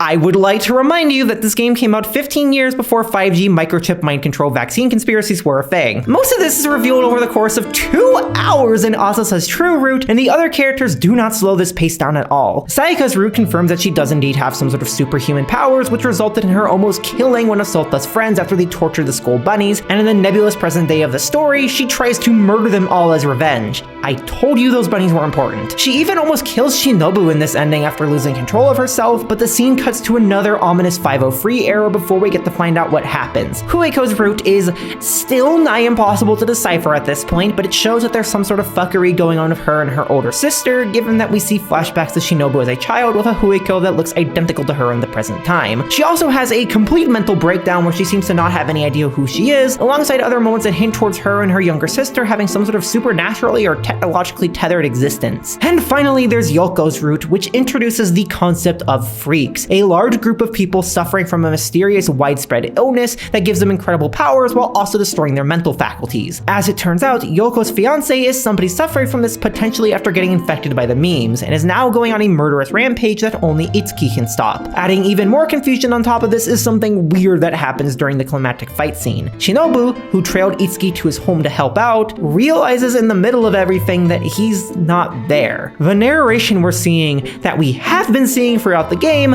is not necessarily Shinobu's. So to recap, we have a group of 7 friends all struggling with different issues in their lives. We have a mysterious government plan that's infecting people with meme-tainted vaccines, which may be connected to the sudden mass appearance of superpowered mutants. We have a facility conducting child super soldier research, which may also involve the internet or something akin to it and is potentially tied to the war that keeps getting referenced. And we have somebody with a potentially imaginary sibling who is either a time traveler or had their brain fucked with. Finally, if all of that wasn't enough, the narration we're seeing is at the very least being tampered with. Yoko's ending is just the silver bullet here. Throughout this whole scenario, Shinobu's reliability as a narrator is called into question with the appearance of a girl named Ima. She initially appears to him in this scenario in a dream, tampering with his mind and urging him to move forward, but she later spills the beans that the narrative we're seeing is Shinobu's past being fed back to him on repeat until he finally remembers what happened. She also appears at random at a couple different points in the game, directly injecting herself in the moments that have nothing to do with her. People, including myself, love to talk about the importance of delayed gratification nowadays, and Ima feels like the final boss of this. It takes 21 hours of completely and utterly befuddling stories that survive purely on vibes and ideas alone for Ima to finally convey all of this to you and give you something resembling a solid story to ground the vibes into. I cannot tell you how satisfying it felt to finally start getting an idea of what was going on, and likewise how satisfying it was to get an idea of what the story is about with the appearance of a certain memo. In regards to those with maddened hearts is a chapter that gets added into Fueko's route right after the reveal that serial killers on the loose, and right before the reveal that Fueko's mind has been completely broken by whatever the hell is happening for fractured consciousness. It is a dense, complicated memo that I would consider the first time Ima really expounds on and clarifies its themes, exploring the alienation in humanity, the hypocrisy generated by social ideologies, and the way the internet has accelerated the decay of our empathy. As Romeo sees it, society, trademark copyright, works when a general populace agrees on logical and moral principles. Conflicts may arise between different societies regarding the best logical and moral principles, but generally individual societies can hold themselves together through a shared ideological framework even when that framework morphs with time. The pull of the group is enough to keep even those who disagree with the changes in line and ensure that everybody stays more or less integrated. However, even with this pull, there are inevitably people who lose interest in or even the ability to join in with larger society as these changes occur. And it is these people that Romeo is interested in, because historically these people, for example those labeled as sexual deviants, are ostracized, killed, or forced to copy those around them and live a mimicry of normal life. Quote, hiding their ever-fading sense of self, sustaining an acute mental state of heightened awareness to what is around them, and maintaining only a surface-level engagement with broader society, unquote. One may argue that those capable of performing those free traits are the lucky ones, as they are able to secure the safety of their own existence by becoming endlessly invisible to others. They're able to avoid the judgment of people who superstitiously believe that the unclean and the unwanted can curse people with their evil gaze alone, and thus are able to avoid being burned at the stake for the sake of society. As Romeo writes, quote, those who awaken to their abnormalities fear being exposed to the broad daylight. They fear the sight of others. They learn the art of mimesis, unquote. However, we live in an unprecedented time for the ostracized. It is no longer necessary to engage with broader society in most any way to survive. The internet has allowed people to shut themselves into their rooms, erase all of the peripheral information of societal existence, and feel less alienated accordingly. Quote, through an existence made of only letters and words, they can even live a kind of heroic life, unquote. But this pared down, dehumanized existence lends itself to the inflation of the ego and antagonism. People take their anger out on whatever happens to be near them and over whatever happens to irritate them. Quote, attacks are launched with an overabundance of particular words and statements. The victim becomes the perpetrator, unquote. Because we cannot escape human cruelty just through refuting society. Quote, above the internet, nay, above society, the evil gaze lives.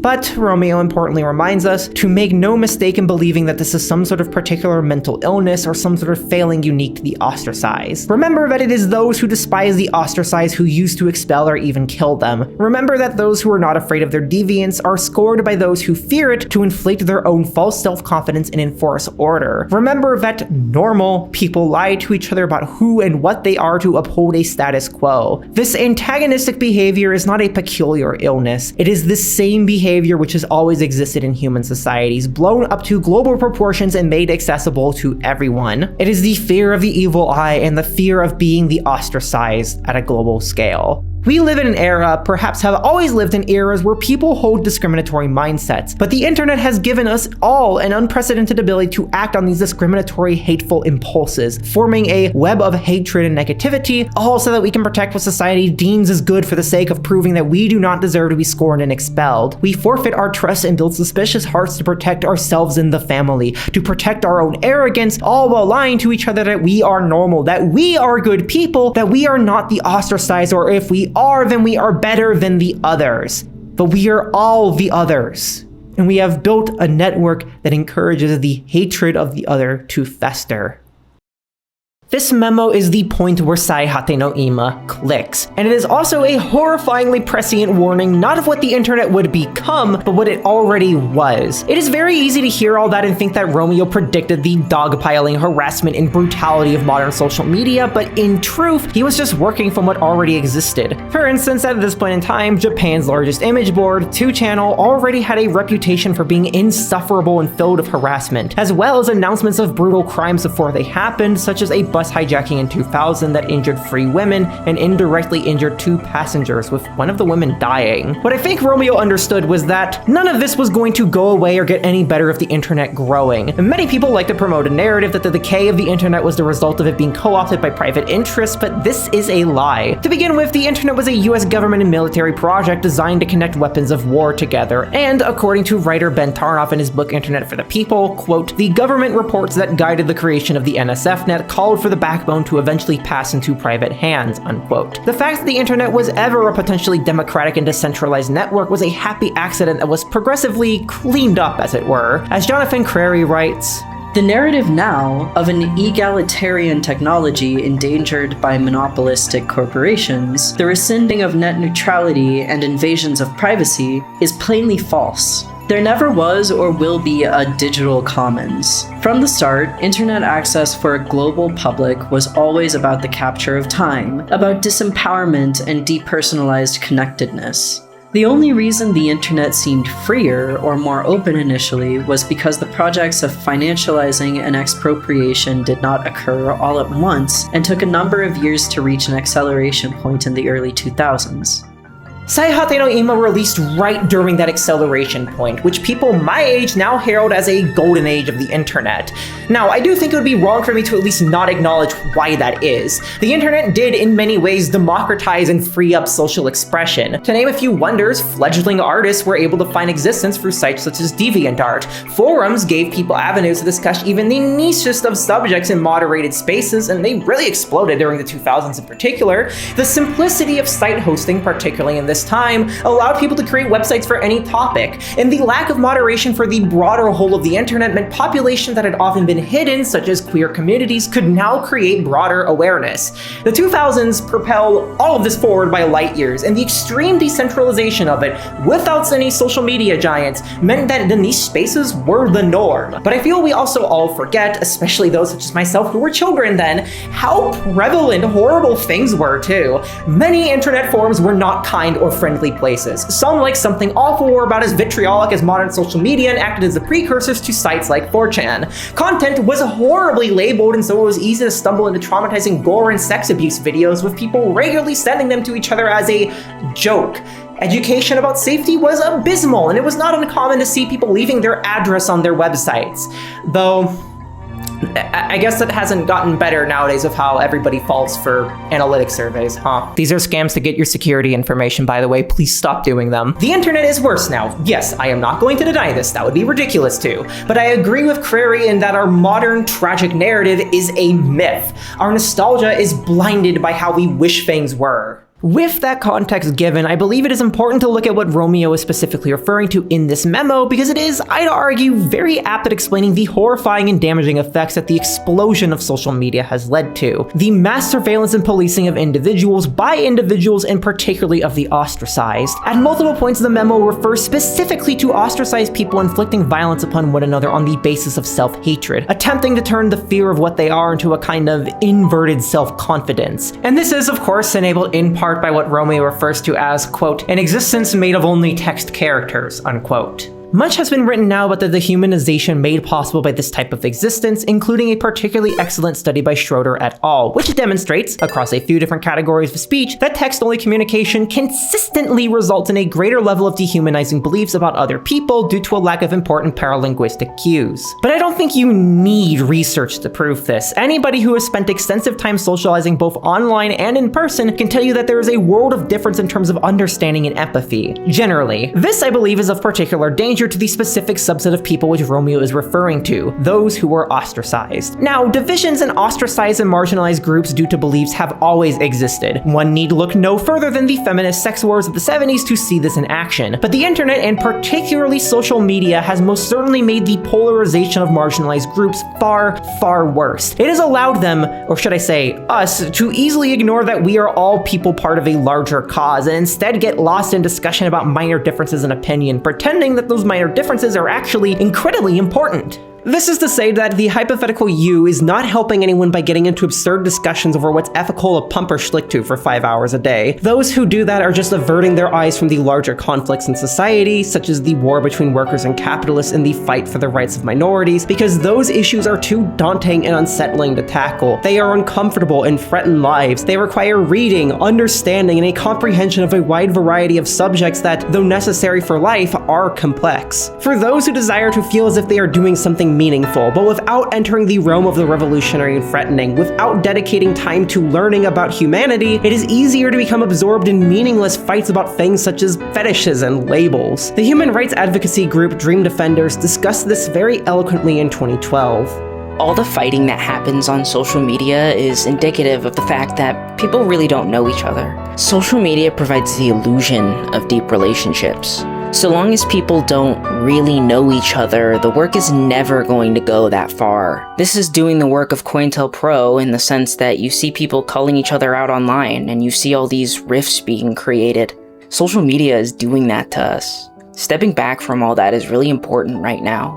We're in a really critical time where all of this could actually kill the movement. Being off social media is an opportunity for us to really understand how it's impacting us, how it's being used to manipulate us by our oppressor. There is a double-edged sword here with the internet and minorities. On one edge, the internet is undoubtedly useful as a communication and connection tool. In the sectors of it which live up to the egalitarian myth that has been built up around its early days, it is an incredible way for the ostracized to meet with each other and find hope. Should we not fall into the trap of seeking kudos for our arrogance, it can allow for meaningful organization and growth. It allows bodies to become visible in spaces that are safe to be visible. However, on the other edge, the heroic textual existences which the internet allows for, which it primarily facilitates in the case of social media, encourages the ostracized to further ostracize themselves and others. It allows us to further marginalize ourselves and fracture into smaller and smaller groups. It allows us to fulfill the desire that we are normal, that we are good, and to prosecute others who we fear may dirty us, without ever having to realize that we are all dirty. If we are all lying to each other to appear normal, and are all in a race to be the most normal, then nobody except those with the most power are going to win. The only people who benefit from us debasing ourselves in this way are the people who want us to hate each other, the people who want us to fracture ourselves, and the people who want us to maintain their status quo for them, and ensure we lack the unity to push back against those who really can curse us with misfortune and suffering. We must reject the impulses to become heroes of meaningless causes and reject the networks which encourage it. We must reject what needlessly separates and disempowers us and instead choose ideals of hope and unity and act on them. There is no other way. At this point, we have a general idea of things that may be happening in the story, and we have key ideas about the themes Romeo wants to explore. And it is at this point that Ima throws its funniest and most infamous curveball at you. Scenario 3 and 4 don't exist. Straight up, they are missing from the game. It jumps straight to Scenario 5 after this, and according to the bonus booklet included with the PSP port, it's because Romeo got bored writing the game and they had to ship it. You may think Saihate no Ima Complete includes all this because it's named Saihate no Ima Complete, but no, all that release does is change a few adult scenes up. Also, I really want to point to how funny it is this game got a port to the PSP of all things. This game is already a nightmare to read on a PC with a second monitor handy for taking notes. Playing it on this dinky little screen feels like a form of abstract torture. Can you imagine being some Japanese high school girl who plays VNs on her trained skull? She picks this up because it looks interesting, then her brain is destroyed because Tanaka Romeo wanted to explore how the internet is destroying our collective unity and empathy? I like to think she became a philosophy major and uses excerpts from this game in her classes. And that said, if you're wondering what the practical effect on the game is, it's honestly hard to say because we know next to nothing about the missing scenarios. Pretty much everything you need to know to be able to solve the mysteries around the game is given to you in the final scenario, and so the missing two would have, presumably, just filled in various details to make more sense of things, because there are some very important beats that barely get explored. For one, Sota gets basically no character. His existence boils down to trying to make the life of Shinobu and his friends hell for some fucking reason, I don't know. I think it's because Shinobu tried to stop him from hurting the bunnies and Sayaka, and one of the two popular explanation blogs corroborates this by theorizing it's because Shinobu is too nice and that makes him mad. He's a very flimsy character that presents a lot of promise as you're reading, and definitely feel like he was supposed to be given more depth, but just goes nowhere. The bigger and more pressing problem, however, is Soichi. I've barely talked about him up to this point in the video, and let me be clear, that is not because he is a bad character. Soichi is is one of my favorite parts of this game. He's the exact right balance between lame annoying frat bro and real defender of women that makes every single scene of him a riot, and he's plenty capable of genuine reflections and thoughts that make it clear why everyone values him so much. Shinobu in particular sees him as his best friend, and the reverse applies too, which is why it affects Shinobu so heavily when Soji dies in the fueko route while trying to investigate her killing spree. Soji's passing is one of the most pivotal beats that gets brought up in the game, and I haven't talked about it because it doesn't ever get properly addressed. I presume we would have learned more in one of the missing scenarios alongside getting more time with him as a character, because there's scarce few moments that allow him to develop beyond the baseline that Romeo gives all of his characters. And don't get me wrong, that's extremely likable, but he feels as if he exists in an awkward limbo between main and side character which never gets reconciled. His on-screen charisma way outpaces his existence in the plot. Besides fixing holes in the plot like this, the other thing the extra scenarios probably would have done is transform the game from a brain-melting puzzle box into a complicated but logically connected story akin to something like Subarashi Hibi. I make that specific comparison because its lead writer, Skaji, has mentioned before that Ima was a major influence on it, and you can absolutely see that in the ways Tsubihime twists and bends information before finally delivering it to the player. The difference is that Tsubihime actually delivers it. This is nothing but wild speculation based on how the vibes of the writing make me feel, but I think Ima would have ended up a lot closer to that had the other two scenarios been included. The game still would have been significantly more difficult to read than anything Ketomaka has ever put out, which are all cakewalks in comparison to this, but Ima probably would have been something people write peer analysis posts about rather than what the fuck just happened posts. At the same time though, I really wonder if that timeline would have been better. I mean, for starters, this game already takes 45 fucking hours to read with a steady pace and very few scenes repeated. This fucking game is theoretically the same length as Tsubihime, and the sheer goddamn density of it makes it feel like it takes 4 times as long. Imagine another 20 hours of that. And also, like, I have to wonder if it's maybe more fitting for this game to be incomplete given what it's about.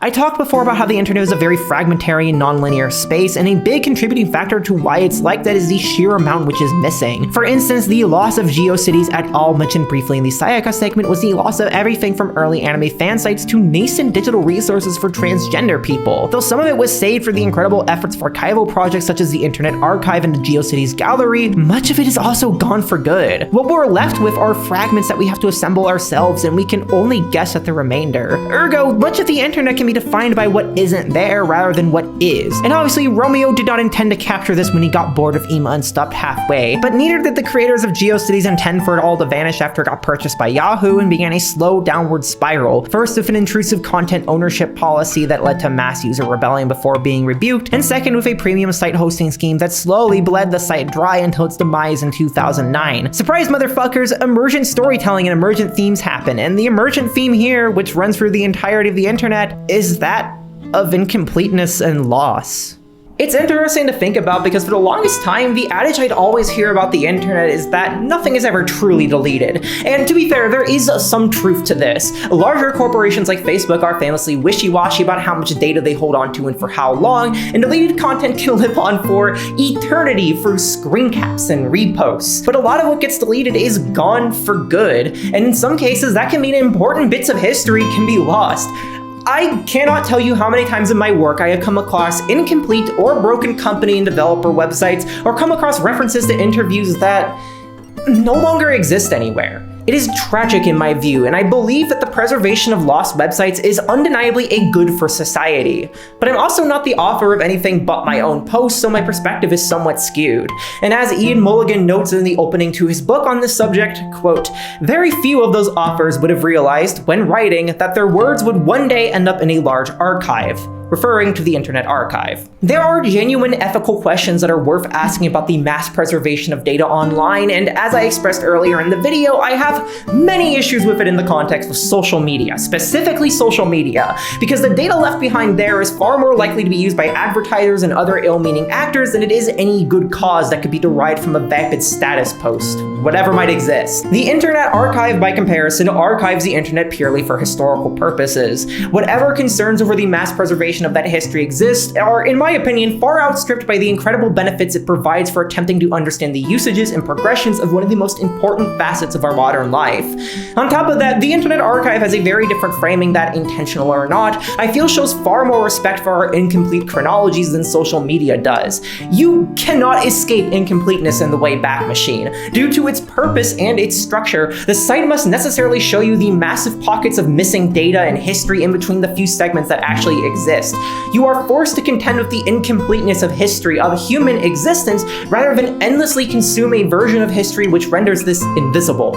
Likewise, in IMA, this sense of incompleteness and loss is something that permeates the experience in countless ways. On a meta level, you really cannot escape knowing a huge chunk is missing. The game very abruptly jumps from scenario 2 to 5. On a story level too, the thread of the sanctuary being lost to threads like Salta and the so-called enemy is a key thread throughout the first 2 scenarios, as is the possibility of death. For the story to embody it in this specific way, even if by accident, I think is perfect, especially given where the final chapter of the story takes us. Saihate no Ima's final scenario is a lot to take in, to say the least. Given the fact that approximately 20 hours of the game is missing, it's probably no surprise that its opening is likely one of the most disorientating things you can experience in a visual novel. All of a sudden, the cast of characters you've gotten to know and love and still want to know more about up and vanishes, and instead you're given a mix of new cast members and some familiar side characters with new roles, all dumping a lot of information on you. And when I say a lot, I mean a lot. The entire first hour and a half of this is almost entirely long walls of text about users, programs, the Global Village Plan, the World Health Organization, the meme vaccines, and what the facility is even doing, all punctuated by scenes of Shinobu seeing my personal sleep paralysis demons in the sky and understandably freaking out. It is very confusing as a reader, but I think where it all ends up going is some of the most interesting reflections I've seen on the future of humanity in a digital age. Essentially, the backstory to everything that the game has been keeping hidden is that at some point in the 1990s or very early 2000s, the United States began research into a bizarre microorganism that had the power to link humans together and affect their mental states. Despite some hiccups like initial tests showing that it could destroy people's ability to speak, research progressed to the point that they now had a safe version of the microorganism, now called the meme after Richard Dawkins' writings, that could be used to control people's feelings and induce desires for harmony. The WHO, very interested in this, opted to cooperate in the small-scale production of a vaccine containing the meme called Allvax, though they ended up backing out of it at some point after this because they realized that a large-scale version of this would be a horrible violation of human rights and free will. Japan, however, stayed interested, presumably excited by the ability to directly control national and even global politics and the potential military application of having soldiers with telepathic communications abilities. A private research arm was created with unfathomable amounts of money dumped into them to enable their research. The US liked this, and so they became best buds with Japan in their shared ambitions for complete global saturation.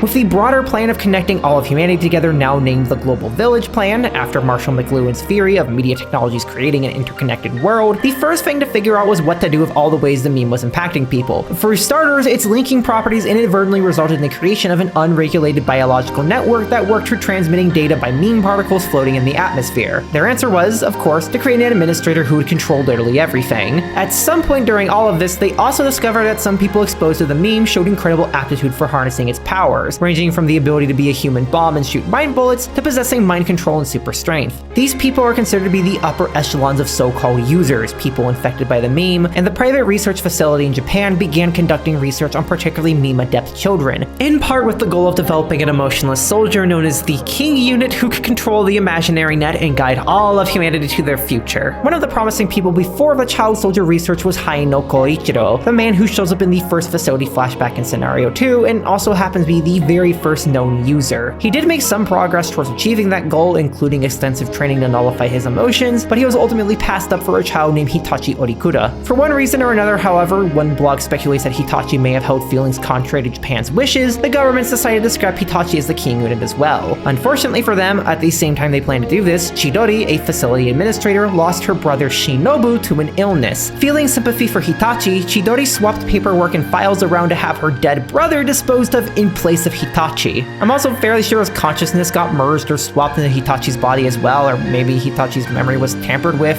because he expresses a lot of surprise when he finds out the truth, so clearly he thinks he's Shinobu. Regardless, the person now known as Shinobu is some amalgamation of a comatose child soldier and Cyber Jesus. Potentially because of this, he sees regular sightings of something he refers to only as the enemy, prompting scientists to conduct research and discover a giant, massive, incomprehensible digital brain worms hiding in the imaginary net, which drives anybody who sees them to insanity. This is what creates freaks. There are people who get infected by the meme as it proliferates in the atmosphere, become users catch sight of the brainworms and go insane. All of this is what lays at the ground of Ima's story. The United States and Japan are working together in secret to brainwash the entire world using the imaginary net to game global politics and ensure dominance. People who aren't ready or able to handle what exists on the imaginary net are being forcibly exposed to it and losing their minds, and at the center of it all is a handful of people in a mysterious facility who, for what it's worth, don't actually seem to be fully aware of everything that's going on.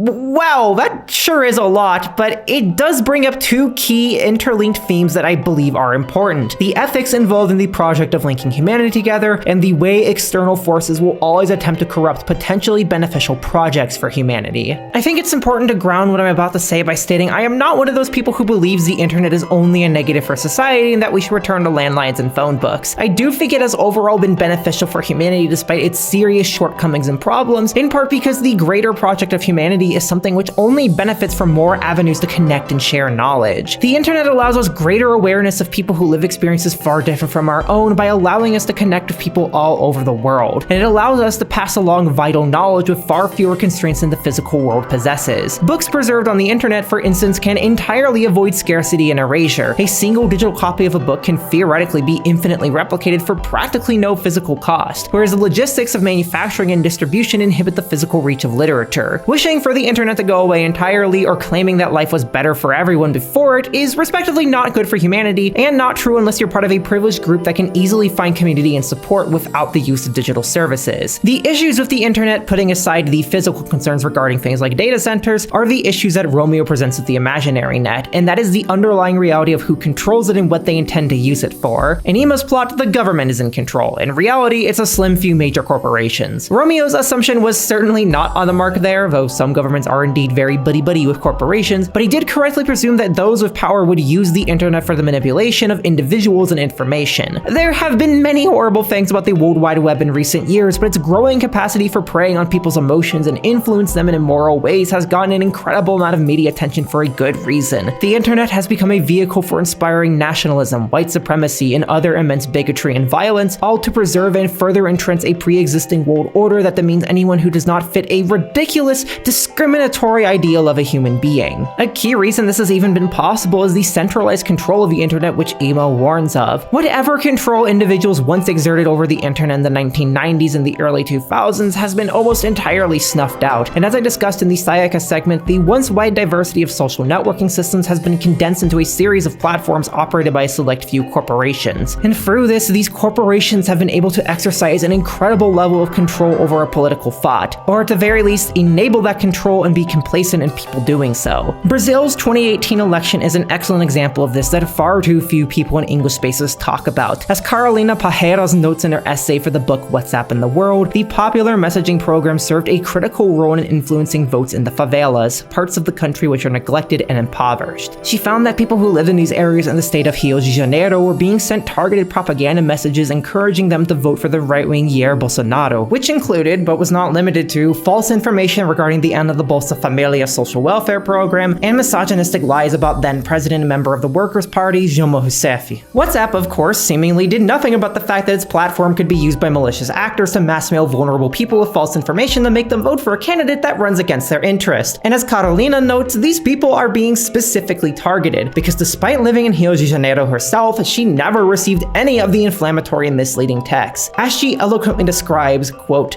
"The daily and endless uses of digital media and WhatsApp create the false sensation that everybody is connected. What reality shows us, however, is the opposite. Not everyone is connected, and even among those who have some sort of connection, this does not happen under the same conditions with the same possibilities and quality," unquote.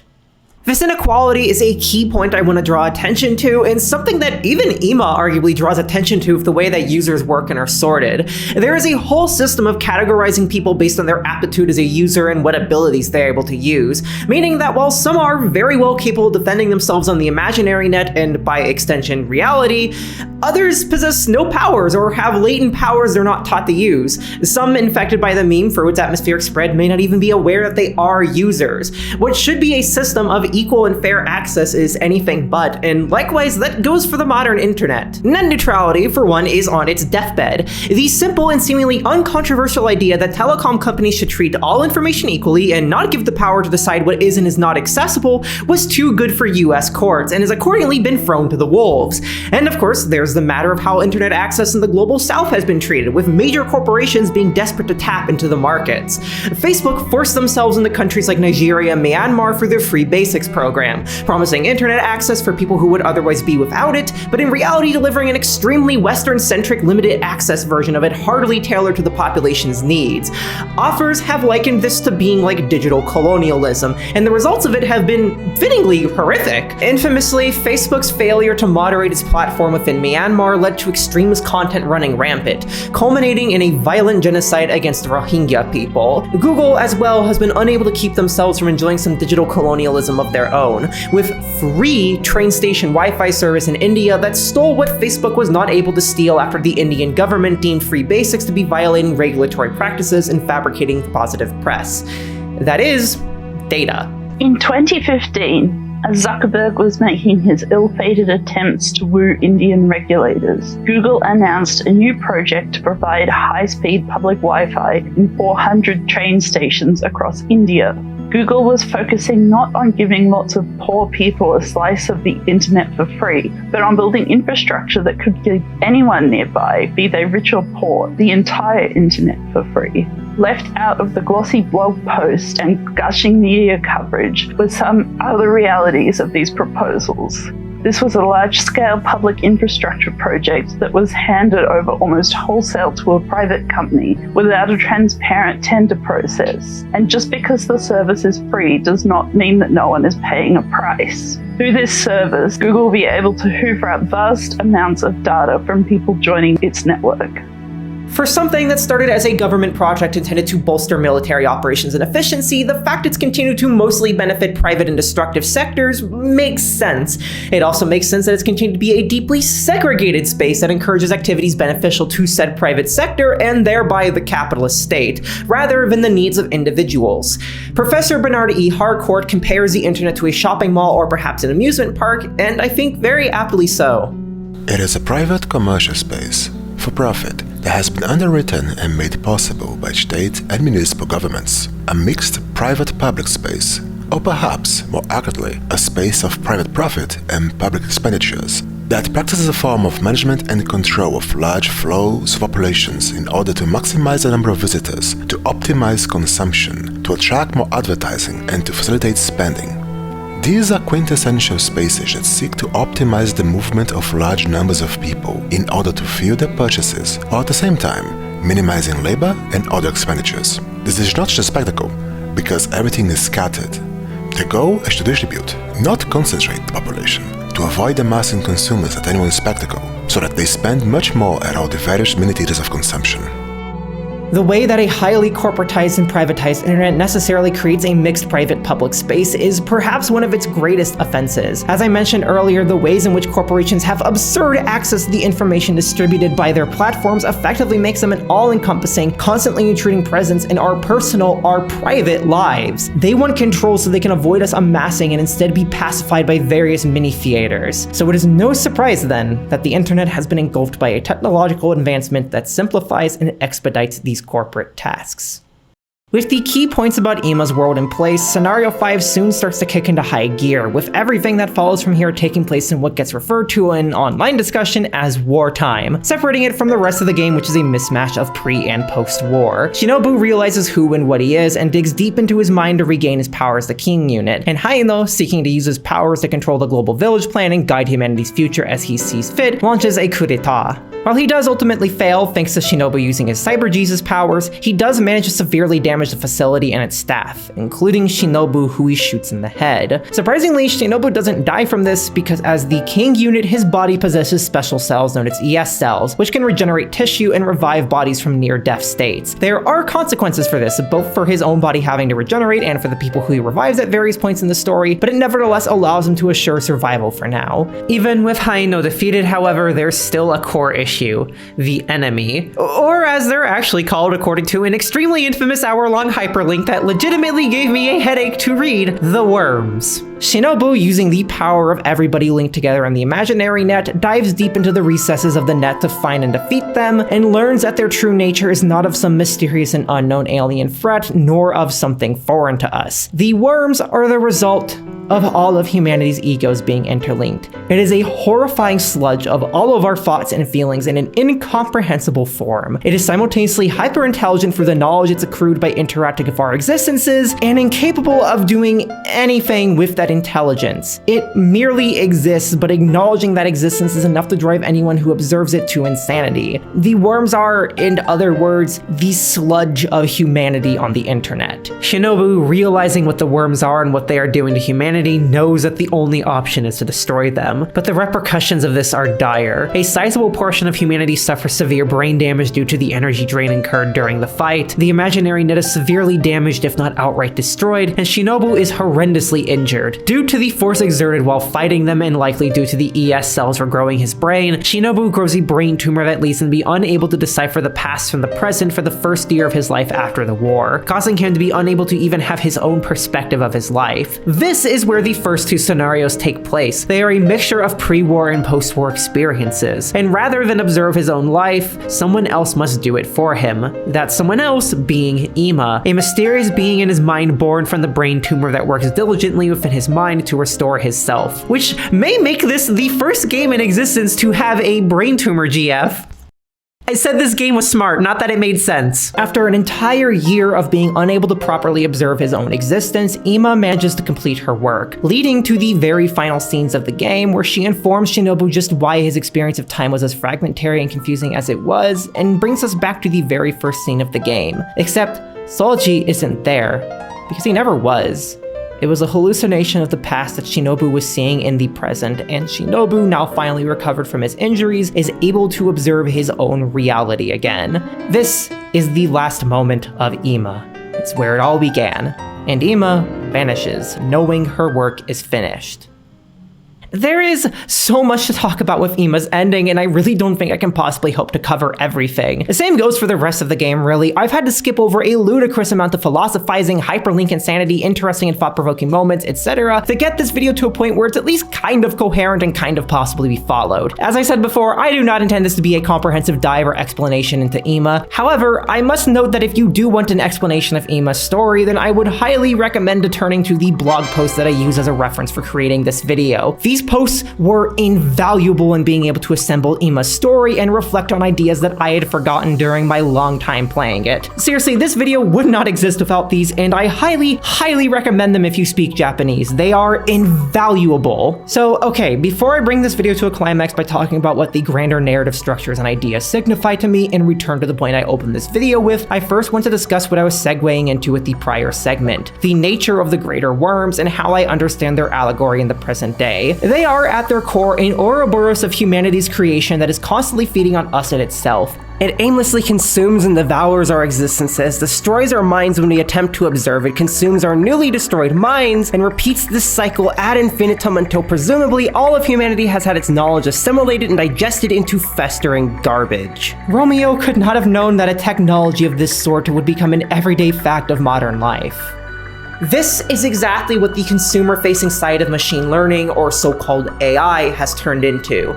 Far divorced from its classic practical and beneficial applications in data analysis, modeling of complex systems, and medical research, and other similar fields, it has instead been turned into a system that devours human knowledge and unintelligently spits it back out into regurgitated forms that at first appear coherent, but are mere approximations of human behavior. Like the worms, their existence has only been made possible for the presence of a privatized, data-driven internet, rich with human experience to non-consensually and unethically devour, vomiting so much out now that it's begun to feed on its own vomit and actively worsen itself, and thereby the people who use it. Because as Marshall McLuhan writes in his books on media studies and the history of mediums, what tools we use and how we use them have a major effect on our thinking capabilities. For instance, books and writings gave us the ability to record unprecedented amounts of information at the cost of worsening our memory. Personally, I would argue that the trade-offs for most technology in history have been good. I like my books and I like my pewter. My pewter has my friends on it. But I am skeptical, downright hostile towards so-called AI, in part because of the effect it has on our mental faculties in my understanding.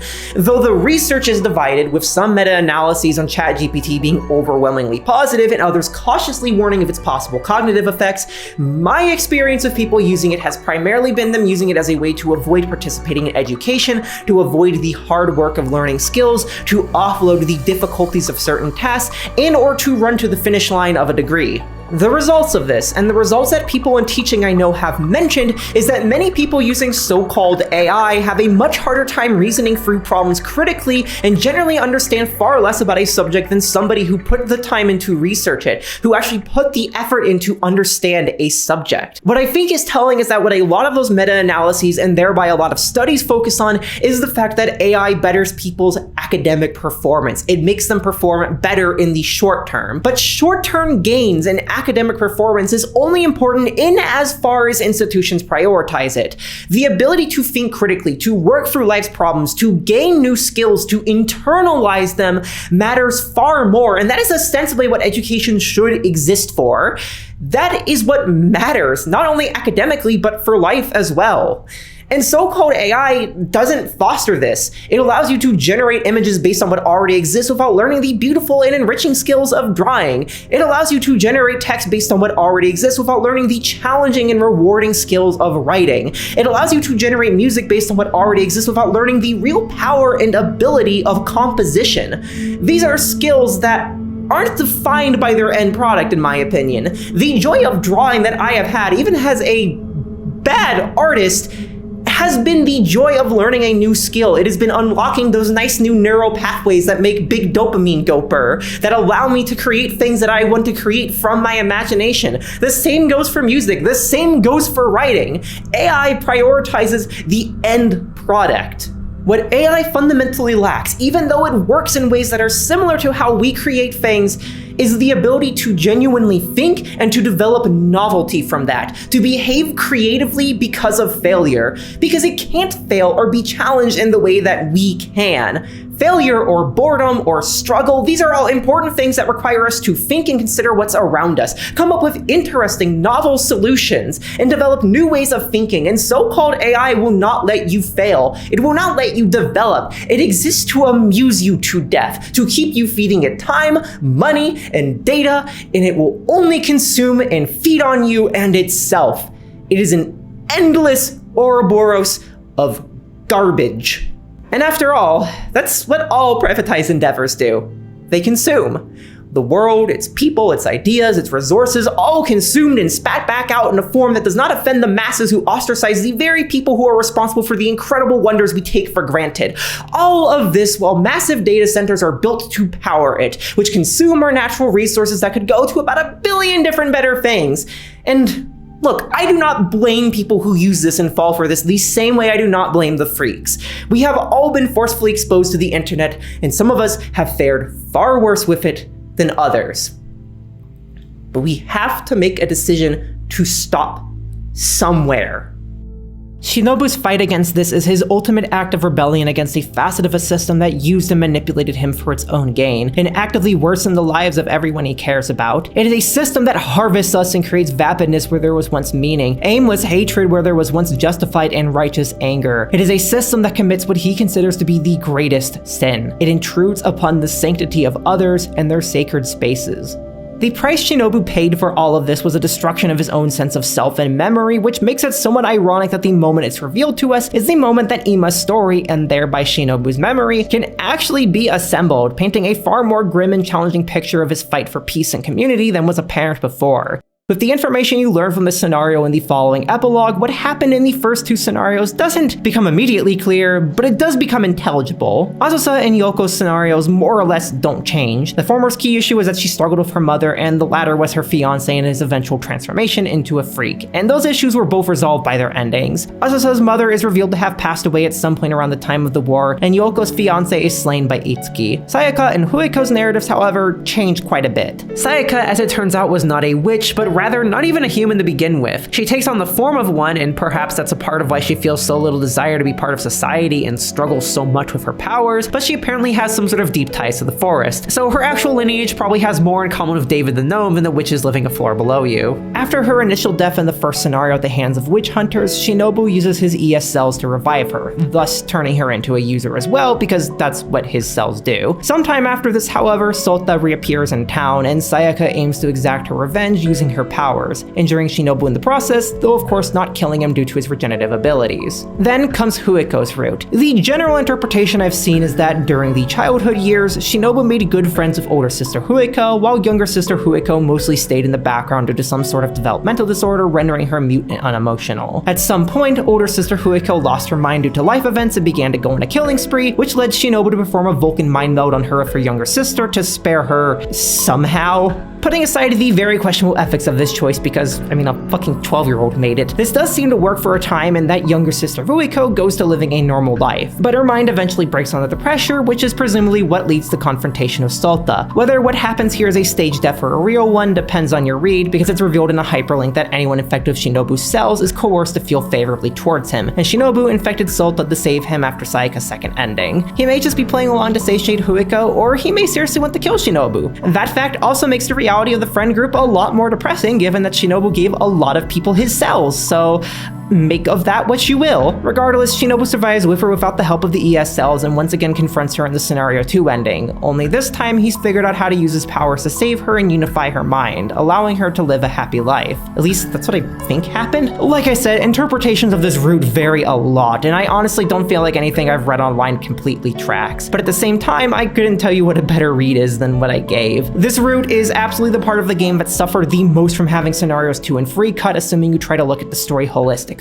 But at the end of the day, that's not what I'm here to do. The ultimate point in explaining all of this is not to give you a perfect overview of the plot and its themes, because that's not what my videos are about at any rate. The point of doing it all for this video is so I can return back to the very first question I proposed, what I see as a core idea of this game. How far would you go for the people and sanctuaries you love? And following that, why is it worth going so far? The answers to those questions are respectively, however far you must, and because you must. Because as Shinobu says at so many points in the story, people need other people. It is our duty to stand alongside the ones we love and fight for a better world with them, no matter how hard it may be, because we can't live without others.